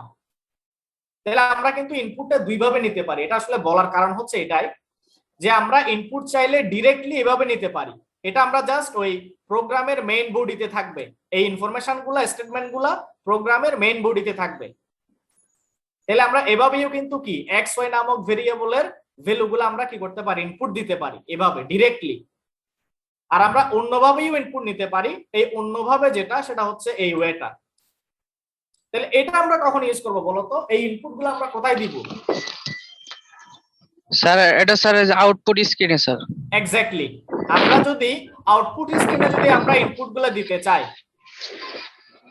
আমরা যদি আউটপুট স্ক্রিনে ইনপুটগুলো দিতে চাই, তাহলে সেক্ষেত্রে আমাকে এই সিইন অবজেক্ট দিয়ে এভাবেই ডিক্লেয়ার করতে হবে। আমি কি বুঝাইতে পারলাম?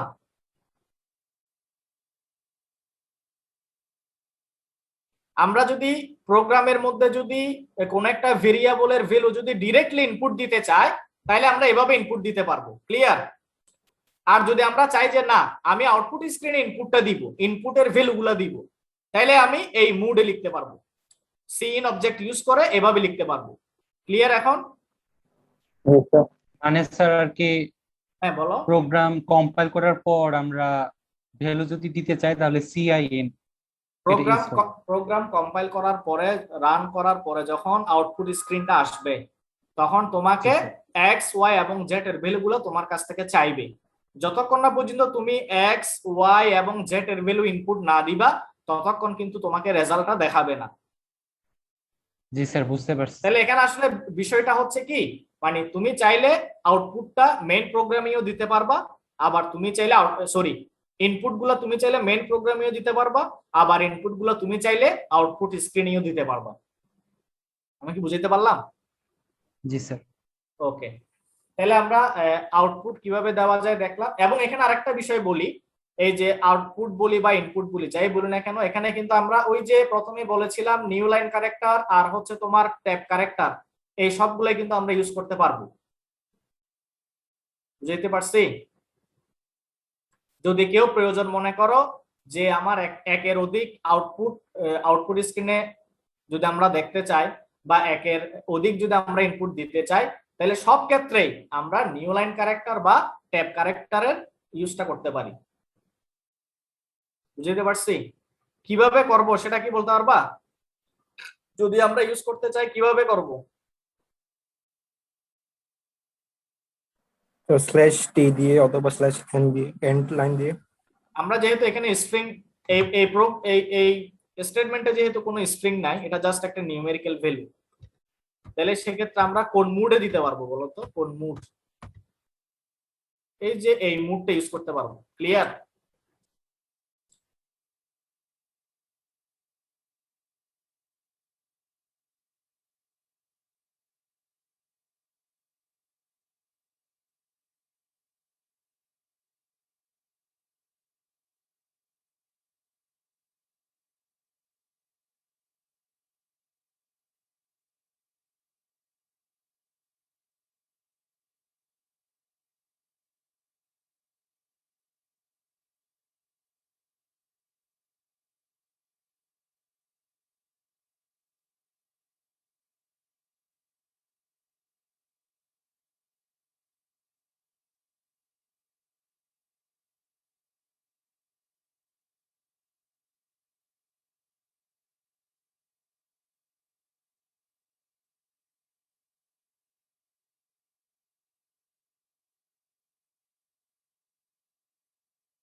স্যার আপনি মেবি মিউট করা।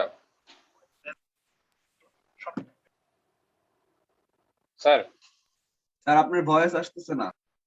সরি, এখন শোনা যাচ্ছে? জি স্যার। আমার আসলে নেটওয়ার্কের সমস্যার কারণে আমি বারবার ডিসকানেক্ট করছি, আসলে এক্সট্রিমলি সরি।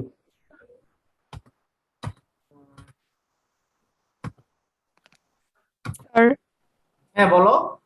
স্যার আসসালামু আলাইকুম স্যার, আমরা ওয়ালাইকুম আসসালাম। হরাইজন্টালি স্পেস দেওয়ার জন্য হ্যাশ হ্যাঁ। মানে স্ল্যাশ টি ইউজ করতেছি, তাহলে স্যার আমরা ভার্টিক্যালি স্পেস দেওয়ার জন্য কি ইউজ করি?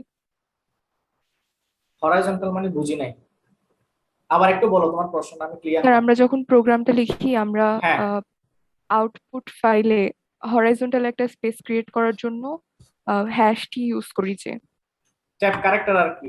জি, তুমি ট্যাব যে- ক্যারেক্টার। হ্যাঁ হ্যাঁ, তুমি তাহলে যেটা স্যার লাইনের মাঝে ভার্টিক্যালি স্পেস দেওয়ার জন্য আমরা কি ইউজ করব? মানে প্রথম আমি দুইটা ইস্যু নিই, একটা হচ্ছে ধরো এটা একটা স্টেটমেন্ট, এরপর স্পেস দিয়ে আরেকটা স্টেটমেন্ট, এরপর স্পেস দিয়ে আরেকটা স্টেটমেন্ট, এটা একটা ব্যাপার। আর একটা ব্যাপার হচ্ছে এভাবে মানে প্রত্যেকটা স্টেটমেন্ট নিউ লাইনে আসবে। জি স্যার, নিউ লাইনে আসবে, আবার ওই নিউ লাইনের মাঝে লাইনের গ্যাপটা আমি কন্ট্রোল করতে চাই, তাহলে কি করা লাগবে? এই যে এই দুইটা লাইনের মধ্যে গ্যাপটা। জি স্যার। আচ্ছা, তখন তুমি ডাবল নিউ লাইন ইউজ করতে পারবা, ডাবল ট্রিপল ইচ্ছা মতো। আচ্ছা স্যার, একবার মানে যদি ট্যাব ক্যারেক্টার এখানে কোনো হ্যাঁ হ্যাঁ, মানে মানে use আমি নেই। আমি যদি জাস্ট এভাবে বলি, যেমন ধরো আউটপুট অপারেটর দিলাম, এরপর ধরো আমি নিউ লাইন ক্যারেক্টার দিলাম, তাহলে এখানে আমি টানা ইউজ করতে পারবো। এটা তোমরা কোডিং এ দেখবা যে কিভাবে দিলে আচ্ছা, আসলে স্যার। হচ্ছে। এভাবে তোমরা একবার দিলে হবে কি, একটা নিউ লাইনে মানে একটা লাইন পরে যাবে। একটা লাইন পরে মিন্স তুমি যদি স্টেটমেন্টের পরে নিউ লাইন দিতা, তাহলে পরের স্টেটমেন্টটা এরকম নতুন লাইনে আসবে। যদি তুমি দুইটা দাও, তাহলে সেক্ষেত্রে এটা এখানে শো না করে এই জায়গাতে শো করবে। বুঝা গেছে এখন? ঠিক একইভাবে তুমি কিন্তু ট্যাব ক্যারেক্টারের ক্ষেত্রে কিন্তু এই কাজটা করতে পারবা। তখন কি হবে, ডাবল ট্যাব ইউজ করলে এভাবে পাবা, এভাবে, তাহলে গ্যাপটা বেড়ে গেছে না? জি স্যার। এভাবে তুমি মানে যত স্পেস দিতে চাও, তুমি আইদার নিউ লাইন ক্যারেক্টার বাড়াবা অথবা ট্যাব ক্যারেক্টার বাড়াবা। বুঝা গেছে? আচ্ছা স্যার। ইনপুট অপারেটর বললাম আমরা। এরপর আসি আমরা ভেরিয়েবল ডিক্লারেশন। খুবই সিম্পল একটা এক্সাম্পল দিই, আমি সব সময় এক্সাম্পলটা দিই, এটা এটা দিয়ে বোঝানো সহজ হয়। ধরো ইন্টিজার x equals to 2 এটা দিলাম। আচ্ছা এটা কি একটা স্টেটমেন্ট? জি স্যার। কিভাবে বুঝলাম? স্যার লাস্টে সেমিকোলনটা দেখুন, মানে স্টেটমেন্ট টার্মিনেটর দেখে, এটাকে আমরা মানে সেমিকোলন না বলে আমরা স্টেটমেন্ট টার্মিনেটর। হ্যাঁ আমরা প্রোগ্রামিং এর ভাষায় বলবো, প্রোগ্রামিং ল্যাঙ্গুয়েজ গুলো ইউজ করার চেষ্টা করব। হ্যাঁ এটাকে আমরা বলবো আসলে স্টেটমেন্ট টার্মিনেটর। তাহলে স্টেটমেন্ট টার্মিনেটর দেখে বোঝা যাচ্ছে কি এটা একটা কি স্টেটমেন্ট।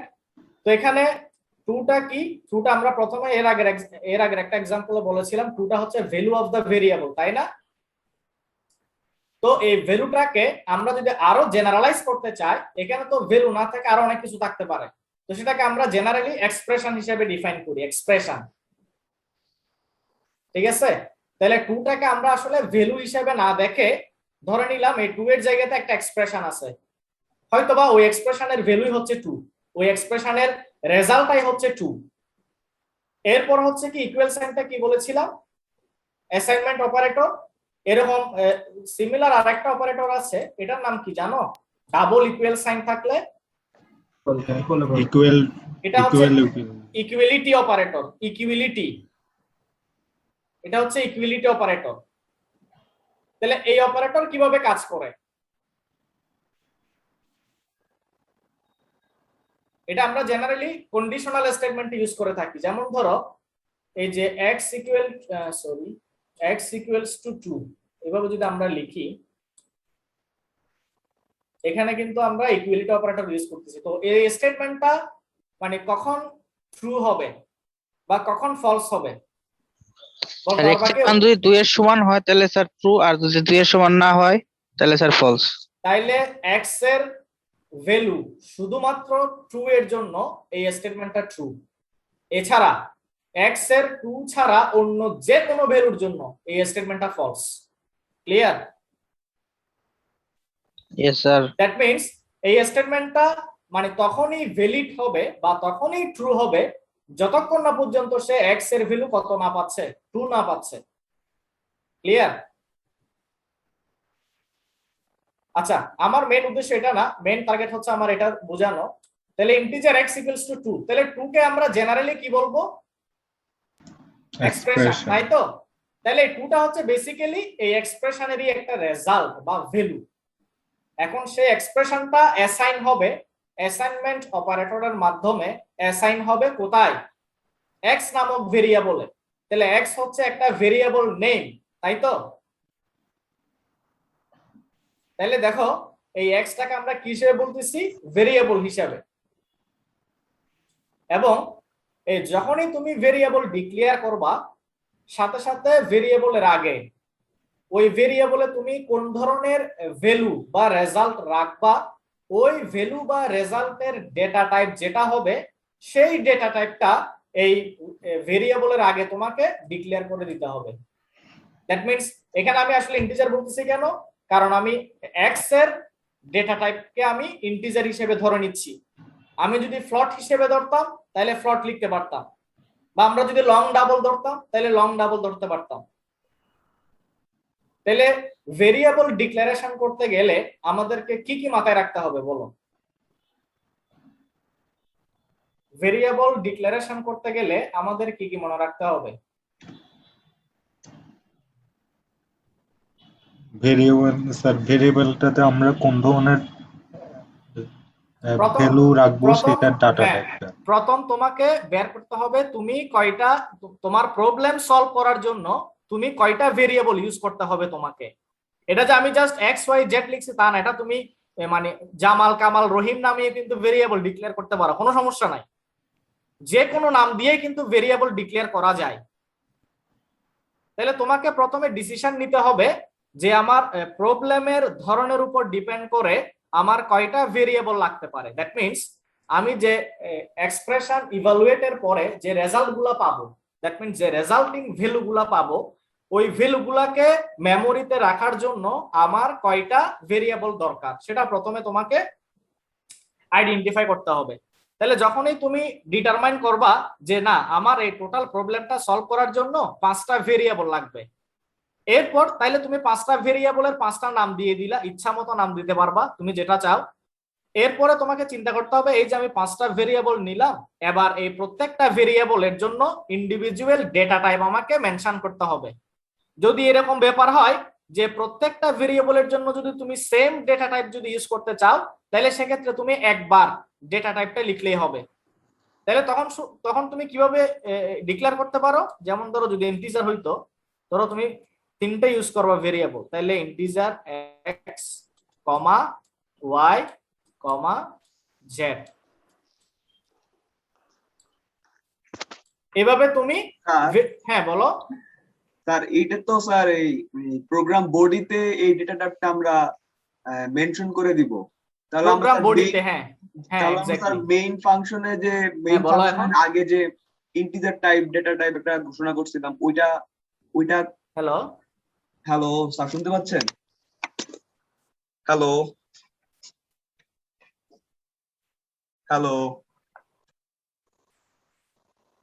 হ্যাঁ তোমাকে শোনা যাচ্ছে স্যার, মেবি আবার ডিসকানেক্ট হয়েছেন।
হ্যালো স্যার শোনা যাচ্ছে আপনাকে?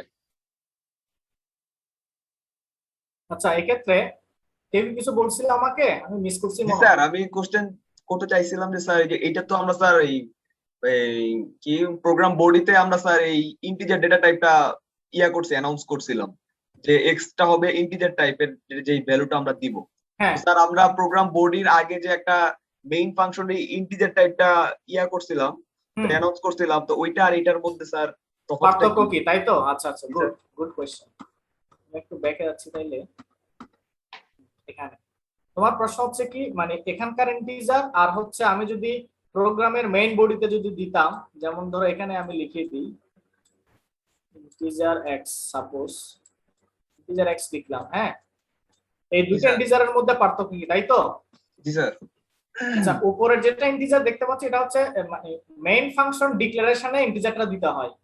মেইন ফাংশন ডিক্লারেশনে এই ইন্টিজারটা কেন দিচ্ছি সেটা আমরা রিটার্ন স্টেটমেন্ট দিয়ে বলেছিলাম, ঠিক আছে? এই ইন্টিজারের সাথে এখানকার ভেরিয়েবল ডিক্লারেশনের ইন্টিজারের সাথে কোনো সম্পর্ক নাই। আমি এবার প্রোগ্রামের মেইন বডিতে এই যে x y z যাই আমরা ভেরিয়েবল নিই না কেন, ওই ভেরিয়েবলের ডেটা টাইপ হিসেবে যে ইন্টিজারটা ইউজ করা হচ্ছে এটা জাস্ট ভেরিয়েবল ডিক্লারেশনের একটা পার্ট, আর এখানকার ইন্টিজার যেটা এটা হচ্ছে মেইন ফাংশন ডিক্লারেশনের একটা পার্ট। Am I clear? জি স্যার। তাহলে স্যার মেইন ফাংশনটা কোনটা স্যার? মেইন ফাংশন কোনটা না, আসলে টোটাল প্রোগ্রামটা রান হবে হচ্ছে এই মেইন ফাংশনের আন্ডারে। এখানে আমরা সেকেন্ড ব্রেসিং দিয়ে যে পার্টটা যেটাকে আমরা মেইন বডি বলি, এই মেইন বডিটাই রান হবে হচ্ছে মেইন ফাংশনের আন্ডারে। ও জি স্যার, এইটা হচ্ছে ইন্টিজার টাইপ মেইন ফাংশন আর কি। হ্যাঁ এক্স্যাক্টলি। এবং এখানে আসলে এই মেইন ফাংশনের কাজটা কি? মেইন ফাংশনের কাজ হচ্ছে আমি আমি মানে পরেই তোমাদের দেখিয়েছিলাম। মেইন ফাংশনের কাজ হচ্ছে এই ফাংশনটা দেখে কম্পাইলার বুঝতে পারবে যে মেইন ফাংশনের পর থেকে আমার মেইন প্রোগ্রামটা শুরু। এটা হচ্ছে just indication for starting of the program. এই যে আমরা এখানে আবার একটু বলি, এটা মনে হয় তুমি মিস করছিলা। এই যে the identifier main, sorry, the second line is also required in every C++ program. It tells where the program begins, তাই তো? The identifier main is the name of a function called the main function of the program. The required parentheses that follow the word main indicate that it is a function. That means a main function এর কাজ হচ্ছে কি, it tells the compiler where the program begins. তাহলে main প্রোগ্রামটা কোথা থেকে শুরু হবে সেটা যাতে কম্পাইলার বুঝতে পারে, সেটাই হচ্ছে বেসিক্যালি মেইন ফাংশনের কাজ। জি স্যার, জি স্যার।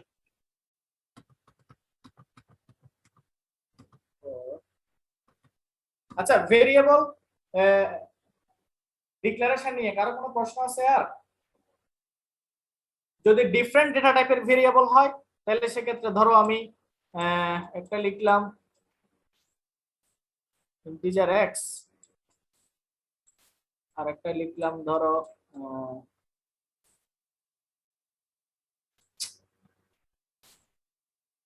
Float Y suppose.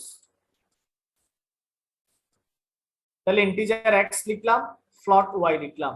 এভাবেই আমরা চাইলে মানে ভেরিয়েবল গুলোকে ডিফারেন্ট ডেটা টাইপ দিয়ে ডিক্লেয়ার করতে পারবো, ঠিক আছে? আবার যদি সবগুলো ভেরিয়েবল যদি একই ডেটা টাইপের হয় তাহলে আলাদা আলাদাভাবে লেখার দরকার নাই, আমরা জাস্ট এই মোডে লিখতে পারবো। ক্লিয়ার? আর আমরা যদি চাই যে আমরা প্রত্যেকটা ভেরিয়েবলে কিছু ভ্যালু ইনপুট দিয়ে দিব, তাহলে ওই ইনপুটের কাজটাও তোমরা চাইলে এখানে করে ফেলতে পারবা। ধরো এই x ইকুয়ালস টু 2 দিলা, তারপরে y ইকুয়ালস টু সাপোজ 3 দিলা, z ইকুয়ালস টু 4 দিলা, দেওয়ার পরে এরপর সেমিকোলন দিয়ে স্টেটমেন্টে টার্মিনেট করে দিলা। তোমরা চাইলে এভাবে কি হয়, ভেরিয়েবল ডিক্লারেশন হয়ে গেল, পাশাপাশি তোমার অ্যাসাইনমেন্টের কাজটাও হয়ে গেল। বুঝা গেছে? দ্যাট মিন্স ইনপুটের কাজটাও হয়ে গেল। বুঝা গেছে এখন?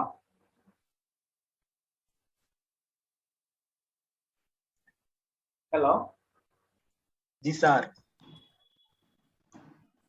আর প্রোগ্রাম টোকেনটা স্যার, হ্যাঁ বলো। স্যার ইন্ট মেইন বা ভয়েড মেইন যেখানে দিচ্ছে, আমরা ইন্টের পর ইন্ট অথবা ভয়েডের পরিবর্তে কি অন্য কিছু ইউজ করতে পারবো? অবশ্যই মানে অন্য কোনো ডাটা টাইপ? পারবো, অবশ্যই। এটা আমরা পরে দেখবো, আমরা প্রবলেম করাবো তো, মানে কখন কখন আমরা ইউজ করতে পারবো, কখন কখন পারবো না, সেই জিনিসগুলো আমি দেখাবো।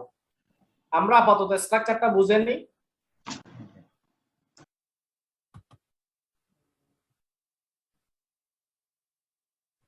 আচ্ছা, এখানে একটা জিনিস দেখো, সেমিকোলন ব্লকস, স্টেটমেন্ট ব্লক। আচ্ছা, আমরা main body of the program যেটা বলেছিলাম, দ্যাট মিন্স সেকেন্ড ব্রেসিং এর মধ্যে যে স্টেটমেন্টগুলো থাকবে সেটাকে বেসিক্যালি আমরা স্টেটমেন্ট ব্লক বলে থাকি। স্টেটমেন্ট ব্লক অর্থাৎ যে ব্লকের মধ্যে স্টেটমেন্টগুলো থাকবে।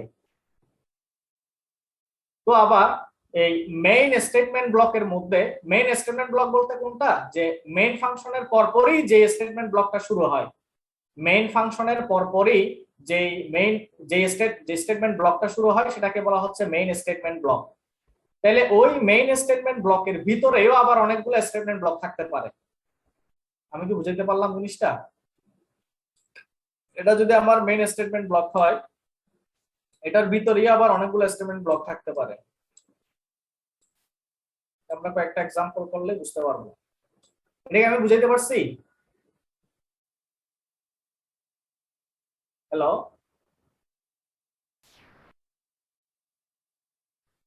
স্যার প্রোগ্রাম বডির ভিতরে আরো কতগুলো প্রোগ্রাম বডি থাকতে পারে এমন কিছু?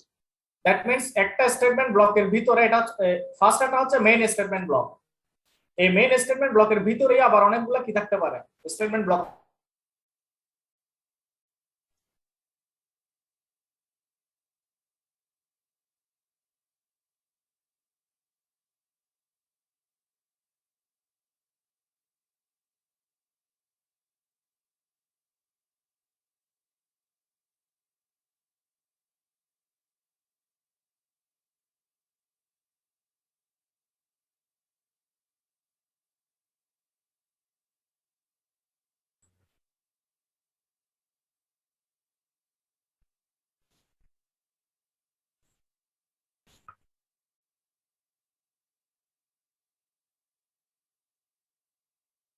দেখা যাচ্ছে? হ্যাঁ স্যার দেখা যাচ্ছে। হ্যাঁ, ওকে। তো আমরা স্টেটমেন্ট ব্লকগুলোকে, যেমন ধরো এই প্রত্যেকটা হচ্ছে তোমার একটা স্টেটমেন্ট ব্লক, সরি একটা স্টেটমেন্ট। তো প্রোগ্রামিং লেখার ক্ষেত্রে আমরা প্রত্যেকটা ইন্ডিভিজুয়াল স্টেটমেন্টকে এভাবে চাইলে একটার পর একটা লিখতে পারি, অথবা আমরা চাইলে তিনটা স্টেটমেন্টকে একই লাইনে কিন্তু শো করতে পারি, জাস্ট এভাবে। এভাবে দেখানো যে কথা, এভাবে দেখানো ঠিক সেম। কারণ এগুলা প্রত্যেকটা স্টেটমেন্ট কিন্তু একই লাইনে, কিন্তু প্রত্যেকটা স্টেটমেন্টের পরে এক একটা টার্মিনেটর দেওয়া আছে। দ্যাট মিন্স কম্পাইলার কিন্তু ইজিলি আইডেন্টিফাই করতে পারবে যে স্টেটমেন্টটা কোথায় শেষ। তো এই কারণে বলা হচ্ছে কি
শোনা যাচ্ছে?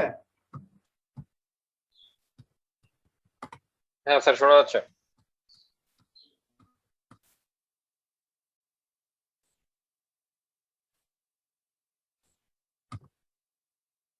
ওকে, আমরা জাস্ট ডেটা টাইপ নিয়ে একটু জাস্ট ব্রিফলি বলি।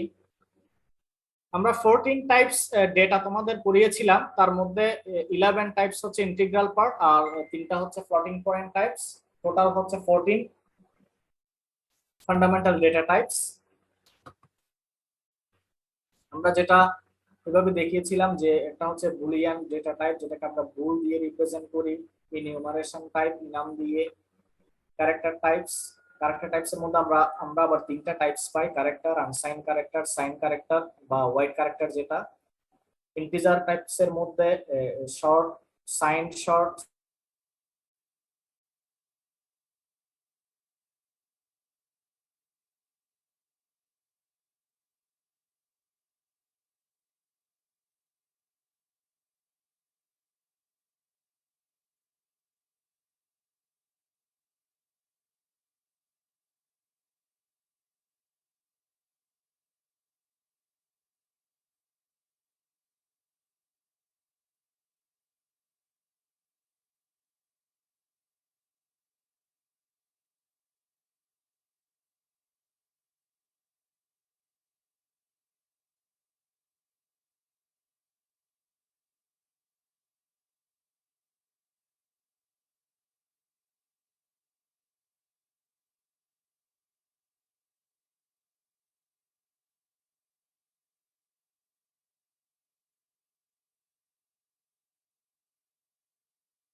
হ্যালো স্যার আজকে তো স্যার নেটওয়ার্ক বেশি ডিস্টার্ব করতেছে স্যার, আমারটাই আরেকদিন স্যার দেখেন আমারটাই স্যার প্রবলেম please করছে একটা। না, আমি শেষ করে ফেলতেছি, আমি আর বেশিক্ষণ নিচ্ছি না। আচ্ছা, এগুলো কি মনে পড়তেছে 14 টাইপস? জি স্যার এগুলা পড়ানো হয়েছে। হ্যাঁ, ফ্লোটিংটা হচ্ছে 3 আর এদিকে হচ্ছে তোমার 11, তাই তো? তার মধ্যে ইন্টিজার হচ্ছে তোমার 6, 3, 9, 10, 11।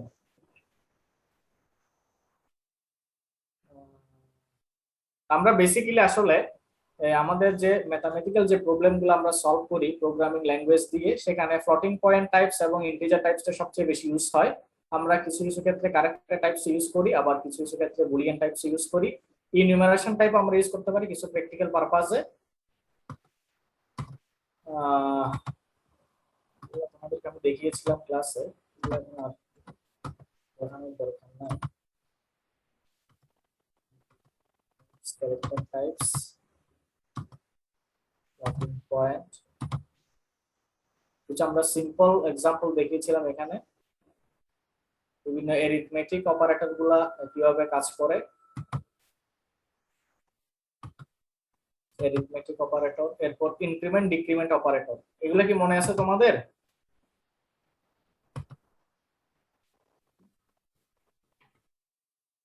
ইনক্রিমেন্ট ডিক্রিমেন্ট অপারেটর কি মনে আছে? Yes sir. আচ্ছা, এই ইনক্রিমেন্ট বা ডিক্রিমেন্ট অপারেটর ক্ষেত্রে আমরা দুইটা ভার্সন ইউজ করি, একটা হচ্ছে প্রি ইনক্রিমেন্ট ভার্সন আর একটা হচ্ছে পোস্ট ইনক্রিমেন্ট ভার্সন, এবং ডিক্রিমেন্টের ক্ষেত্রেও সেম, প্রি ডিক্রিমেন্ট এবং পোস্ট ডিক্রিমেন্ট।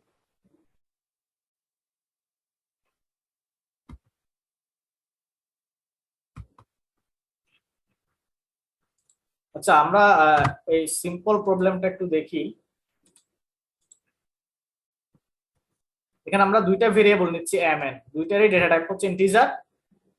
এরপর আমরা m এর একটা ভ্যালু অ্যাসাইন করলাম m equals to 20, আর একটা এক্সপ্রেশন আমরা একটা আরেকটা স্টেটমেন্ট ইউজ করলাম একটা ইকুয়েশনের মাধ্যমে n equals to plus plus n। আচ্ছা, এখানে যেহেতু আমরা প্লাস সাইন দেখতে পাচ্ছি, দ্যাট মিন্স ইনক্রিমেন্ট। এটা ইনক্রিমেন্টের কোন version? Pre increment. Pre increment. Pre increment version, তাই তো? পোস্ট ইনক্রিমেন্ট তখন হইতো, এই যে এখানে আমরা দেখতে পাচ্ছি পোস্ট ক্লাস ক্লাস 12 এর পরে হতো। একটা হচ্ছে তোমার এই ভেরিয়েবলের আগে, এটাকে আমরা প্রি ইনক্রিমেন্ট বলতেছি, আর একটা হচ্ছে ভেরিয়েবলের পরে, যেটাকে আমরা পোস্ট ইনক্রিমেন্ট বলতেছি। তাহলে এখানে m এর ভ্যালু হচ্ছে তোমার 20, দ্যাট মিন্স m ভেরিয়েবলে 20 একটা ভ্যালু অ্যাসাইন করা আছে। তো ওই প্রি ইনক্রিমেন্টে যেটা হয় যে প্রথমে ইনক্রিমেন্ট অপারেটরটা যে ভেরিয়েবলের সাথে ইউজ করা হয়, ওই ভেরিয়েবলের ভ্যালুটাকে, দ্যাট মিন্স ওই এক্সপ্রেশনটা আগে ইভ্যালুয়েট হবে। আমার বোঝানোর মেইন ইয়া হচ্ছে কি, মানে প্রি ইনক্রিমেন্টের ক্ষেত্রে যেটা হয়, এই প্রি ইনক্রিমেন্ট অপারেটরটা যে ভেরিয়েবলের সাথে থাকবে, ওই ভেরিয়েবলের মধ্যে যে ভ্যালুটা অ্যাসাইন করা থাকবে, ওই ভ্যালুটার কি হবে? ইনক্রিমেন্ট হবে, তাই তো? প্রথমে ইনক্রিমেন্টটা হয়ে যাবে। তাহলে m এর মধ্যে যদি 20 ভ্যালুটা অ্যাসাইন করা থাকে এবং m এর যদি ইনক্রিমেন্টটা হয়, আচ্ছা প্রি ইনক্রিমেন্ট বা পোস্ট ইনক্রিমেন্ট বা ডিক্রিমেন্টের ক্ষেত্রে মানে কি পরিমাণ ভ্যালু ইনক্রিমেন্ট বা ডিক্রিমেন্ট হয় এটা তো জানি নাকি? হ্যালো হ্যালো স্যার শোনা যাচ্ছে আপনাকে? ইনক্রিমেন্ট বা ডিক্রিমেন্টের ক্ষেত্রে মানে কি পরিমাণ ভ্যালু অ্যাড হয় বা সাবট্রাক্ট হয়?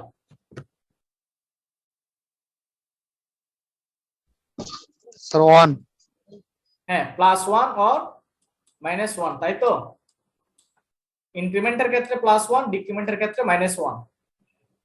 তাহলে এক্ষেত্রে প্রি ইনক্রিমেন্ট যেহেতু প্রি ইনক্রিমেন্ট অপারেটরটা যেহেতু m ভেরিয়েবলের আগে দেওয়া আছে, দ্যাট মিন্স m ভেরিয়েবলের মধ্যে যে ভ্যালুটা অ্যাসাইন করা ছিল, দ্যাট মিন্স 20 ভ্যালু, এই 20 ভ্যালু প্রি ইনক্রিমেন্ট হয়ে যাবে, ইনক্রিমেন্টটা আগে হবে।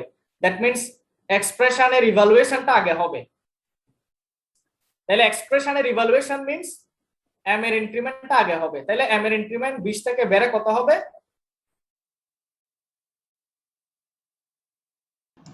21। m এই যে প্লাস প্লাস m, এই এক্সপ্রেশনের ইভালুয়েশনটা আগে হয়ে যাবে যেহেতু প্রি ইনক্রিমেন্ট। তাহলে আগে যদি হয়ে যায় তাহলে m এর ভ্যালুটা কত হবে? 21 না? তাই তো? জি স্যার, m+1 21। হ্যাঁ 21। এবার এই 21 ভ্যালুটা যখনই এক্সপ্রেশনটা evaluation complete, that means complete মানে কি, এই এক্সপ্রেশনের রেজাল্টিং ভ্যালুটা এখন কত? 21 না? এই এক্সপ্রেশনের রেজাল্টিং ভ্যালু কত? 21 না? হ্যাঁ, এবার 21 ভ্যালুটা অ্যাসাইন হবে কোথায়? n এ। তাহলে দ্যাট মিন্স তখন আমরা n সমান কত পাবো? 21। এই যে দেখো আউটপুটে m ও 21 n ও 21। এবার এই ক্ষেত্রে কি ঘটনা ঘটবে যদি পোস্ট ইনক্রিমেন্ট হয়? তাহলে এখানে দুইটা কাজ, একটা হচ্ছে এক্সপ্রেশন ইভালুয়েশন আর একটা হচ্ছে অ্যাসাইনমেন্টের কাজ। তাহলে পোস্ট ইনক্রিমেন্ট যখন ইউজ হবে, পোস্ট ইনক্রিমেন্ট, তখন অ্যাসাইনমেন্টের কাজটা আগে হবে, এরপর এক্সপ্রেশনটা ইভালুয়েট হবে, তাই তো? তাইলে অ্যাসাইনমেন্টের কাজ যদি আগে হয় তাহলে n এর জায়গাতে কত আসবে? n 20 ভেরিয়েবলে কত ভ্যালু আসবে? 20 m এর যেটা ইনিশিয়াল ভ্যালু ছিল 20, তাহলে n সমান কত? 20। এখন এক্সপ্রেশনটা ইভালুয়েট হবে, তাহলে এই এক্সপ্রেশনটা ইভালুয়েট হওয়ার পরে m এর রেজাল্ট কি হবে? m ভেরিয়েবলে কত রেজাল্ট আসবে যদি এক্সপ্রেশনটা ইভালুয়েট হয়? এই যে আগের মতোই আর কি। এই এক্সপ্রেশনটা ইভালুয়েট হওয়া মানে কি? m এর ভ্যালু আপডেট হওয়া। তাহলে m এর ভ্যালু আপডেট হয়ে কত হবে? 20 থেকে আপডেট হয়ে কত হবে? 21। তাহলে দেখো m equals to 21 R n equals to হচ্ছে 20। তাহলে দুইটার মধ্যে পার্থক্য কি বুঝলাম আমরা? প্রি ইনক্রিমেন্ট আর পোস্ট ইনক্রিমেন্টের ক্ষেত্রে, প্রি ইনক্রিমেন্টের ক্ষেত্রে এক্সপ্রেশনটা আগে ইভালুয়েট হবে, এরপর অ্যাসাইনমেন্টের কাজটা হবে। আর পোস্ট ইনক্রিমেন্টের ক্ষেত্রে যেটা হবে, আগে অ্যাসাইনমেন্টের কাজ হবে, তারপরে এক্সপ্রেশনটা ইভালুয়েট হবে। বুঝে গেছে? বুঝছি নাকি? স্যার ক্লিয়ার হয় নাই। আচ্ছা আবার বলি, এখানে বেসিক্যালি কয়টা কাজ হচ্ছে সেটা বলো তো। এই স্টেটমেন্টে কয়টা কাজ হবে? একটা হচ্ছে তোমার এই এক্সপ্রেশনটা ইভালুয়েট হবে। ইভালুয়েট মানে কি বোঝাচ্ছে? Either pre increment or post increment, এটাই হচ্ছে আমার এক্সপ্রেশন ইভালুয়েশন। তো এক্সপ্রেশনটা ইভালুয়েট হওয়ার পরে যে রেজাল্টটা আসবে, সেই রেজাল্টটা এরপরে অ্যাসাইন হবে কোথায়? m এ, তাই তো? দ্যাট মিন্স অ্যাসাইনমেন্টের একটা কাজও আছে। তাহলে একটা কাজ হচ্ছে তোমার এক্সপ্রেশন ইভালুয়েশন, আর একটা কাজ হচ্ছে তোমার অ্যাসাইনমেন্ট, তাই তো? এটা বুঝছি কিনা আগে বলো। জি স্যার। আচ্ছা, দুইটা কাজ হবে।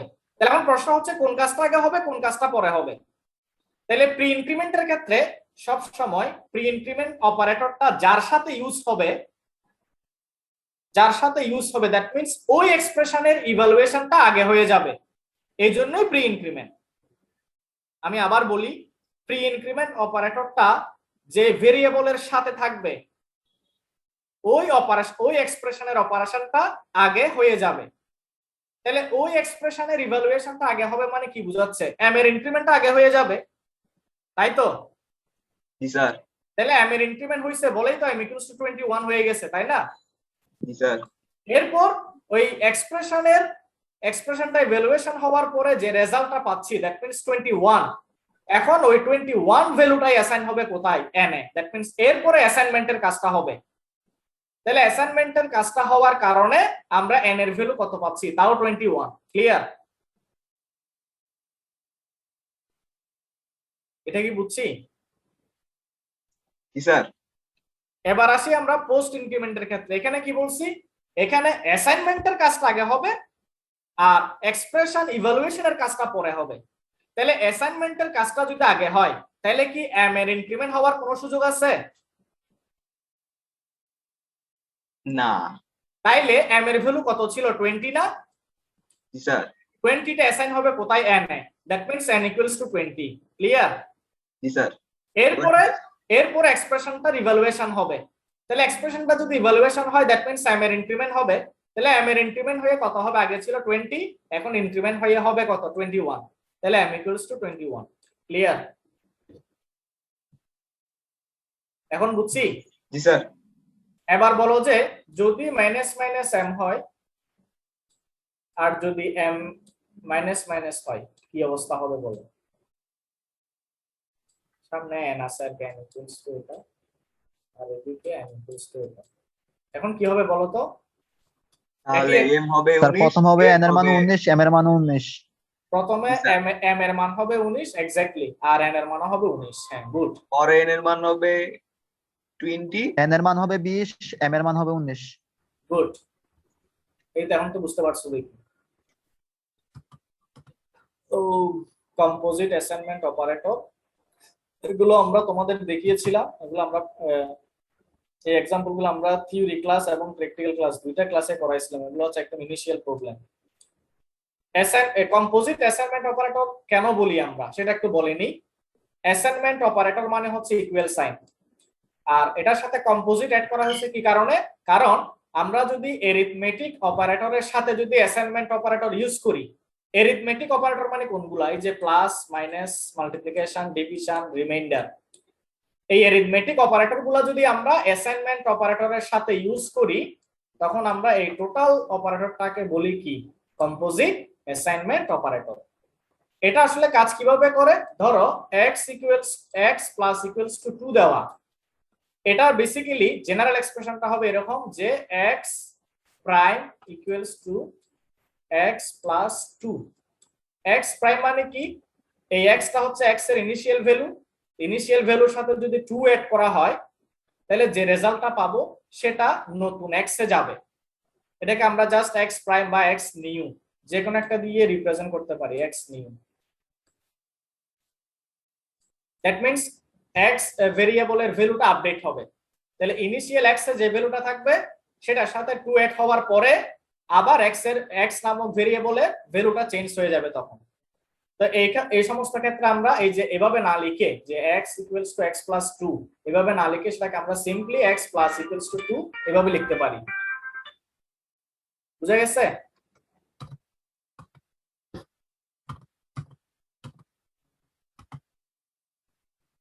নিউমেরিক ওভারফ্লোর ক্ষেত্রে আমরা যেটা বলেছিলাম, ইন্টিজার ওভারফ্লো নরমালি আমরা যখন দেখবো যে একটা গার্বেজ ভ্যালু আসতেছে তখনই আমরা বুঝবো যে এটা একটা ইন্টিজার ওভারফ্লো। আর ফ্লোটিং ওভারফ্লোর ক্ষেত্রে আমরা বলেছিলাম কি, যদি আনসার যদি ইনফিনিটি চলে আসে তখন আমরা বুঝবো যে এটা ফ্লোটিং পয়েন্ট ওভারফ্লো হচ্ছে। রাউন্ড অফ এররটা তো মনে আছে মনে হয়, কারণ 1/3 আর এই ভ্যালু দুইটার মধ্যে দুইটা কি সেম? না স্যার। তাহলে সেম না, ডিফারেন্স আছে। তাহলে এই 1/3 এবং এই 0.333333 এই দুইটা ভ্যালুর মধ্যে যে ডিফারেন্সটা সেটাকে বলা হচ্ছে রাউন্ড অফ এরর। এটা বেসিক্যালি আমরা যদি এই ধরনের কোনো রেশনাল নাম্বার নিয়ে কাজ করি তখন আমাদেরকে কিছু ব্যাপারে একটু কেয়ারফুল থাকতে হয়। কোন ধরনের ক্ষেত্রে, এই যে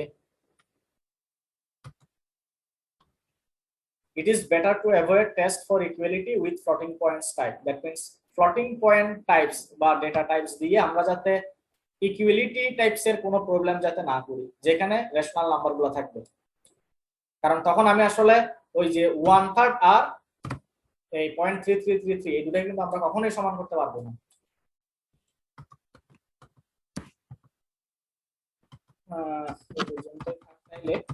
তাহলে আমরা নেক্সট ক্লাসে সফটওয়্যার দিয়ে শুরু করব, ঠিক আছে? তোমরা তাহলে সবাই সফটওয়্যারটা ইনস্টল করে ফেলবা। আর আমরা যে সিম্পল প্রোগ্রামটা দেখিয়েছি আজকে তো আর পারলাম না, আমরা নেক্সট ক্লাসে এটা দেখাবো আর কি। স্যার, হ্যাঁ বলো স্যার ক্লাস টাইমটা স্যার কবে হবে স্যার? যেটা রুটিন আছে ওইটাই স্যার। ও আচ্ছা, না না আমরা প্রথম দিকে যেহেতু একটু রিভিউ করতেছি তো আমি মানে কম্বাইন ক্লাস নিব আর কি কয়েকটা। এটা আমি জানাই দিব কখন কম্বাইন হবে, কখন আমরা এ সেকশন বি সেকশন আলাদা নিব আর কি। স্যার কালকে কি ক্লাস নেবেন স্যার? আর হচ্ছে হ্যাঁ, কালকে আমি ক্লাস নিব। কালকে আমি জাস্ট টিপিক্যাল কয়েকটা एग्जांपल দেখাবো আর কি, তাহলে আমরা নেক্সট উইক থেকে डायरेक्टली প্রবলেমে ঢুকে যেতে পারবো। জি স্যার। তাইলে কালকে আমরা কখন ক্লাসে বসতেছি? স্যার 11টা। 11টায় তোমাদের আর কোনো ক্লাস কি আছে অ্যাসাইন ক্লাস? না স্যার কোনো ক্লাস নেই স্যার। আচ্ছা, না থাকলে তাহলে আমরা 11টা থেকে শুরু করতে পারবো, সমস্যা নেই। সবার কি ঠিক আছে টাইমটা? স্যার এই সব সেকশন স্যার? হ্যাঁ কম্বাইন ক্লাস, হ্যাঁ কম্বাইন। প্রথম আমি কয়েকটা কম্বাইন ক্লাস নিব, এটা তো বললামই। জি স্যার 11টা। 11টা কি সমস্যা আছে? না স্যার সমস্যা নেই স্যার, ফ্রি আছে স্যার। আচ্ছা তাইলে আমরা 11টা থেকেই বসি, ঠিক আছে? জি স্যার। ওকে ওকে, তাইলে তোমরা যেটা কাজ করবা যে 205 এর যে লেকচার ম্যাটেরিয়াল গুলো ছিল, ভিডিও বলো বা প্রেজেন্টেশন বলো, এগুলো একটু আবার দেখে নিবা তোমরা। আর হচ্ছে সফটওয়্যারটা ইনস্টল করে রাখবা যাতে আমরা প্রোগ্রামগুলো রান করতে পারি। ওকে স্যার ঠিক আছে, থ্যাংক ইউ। আসসালামু আলাইকুম স্যার। আসসালামু আলাইকুম।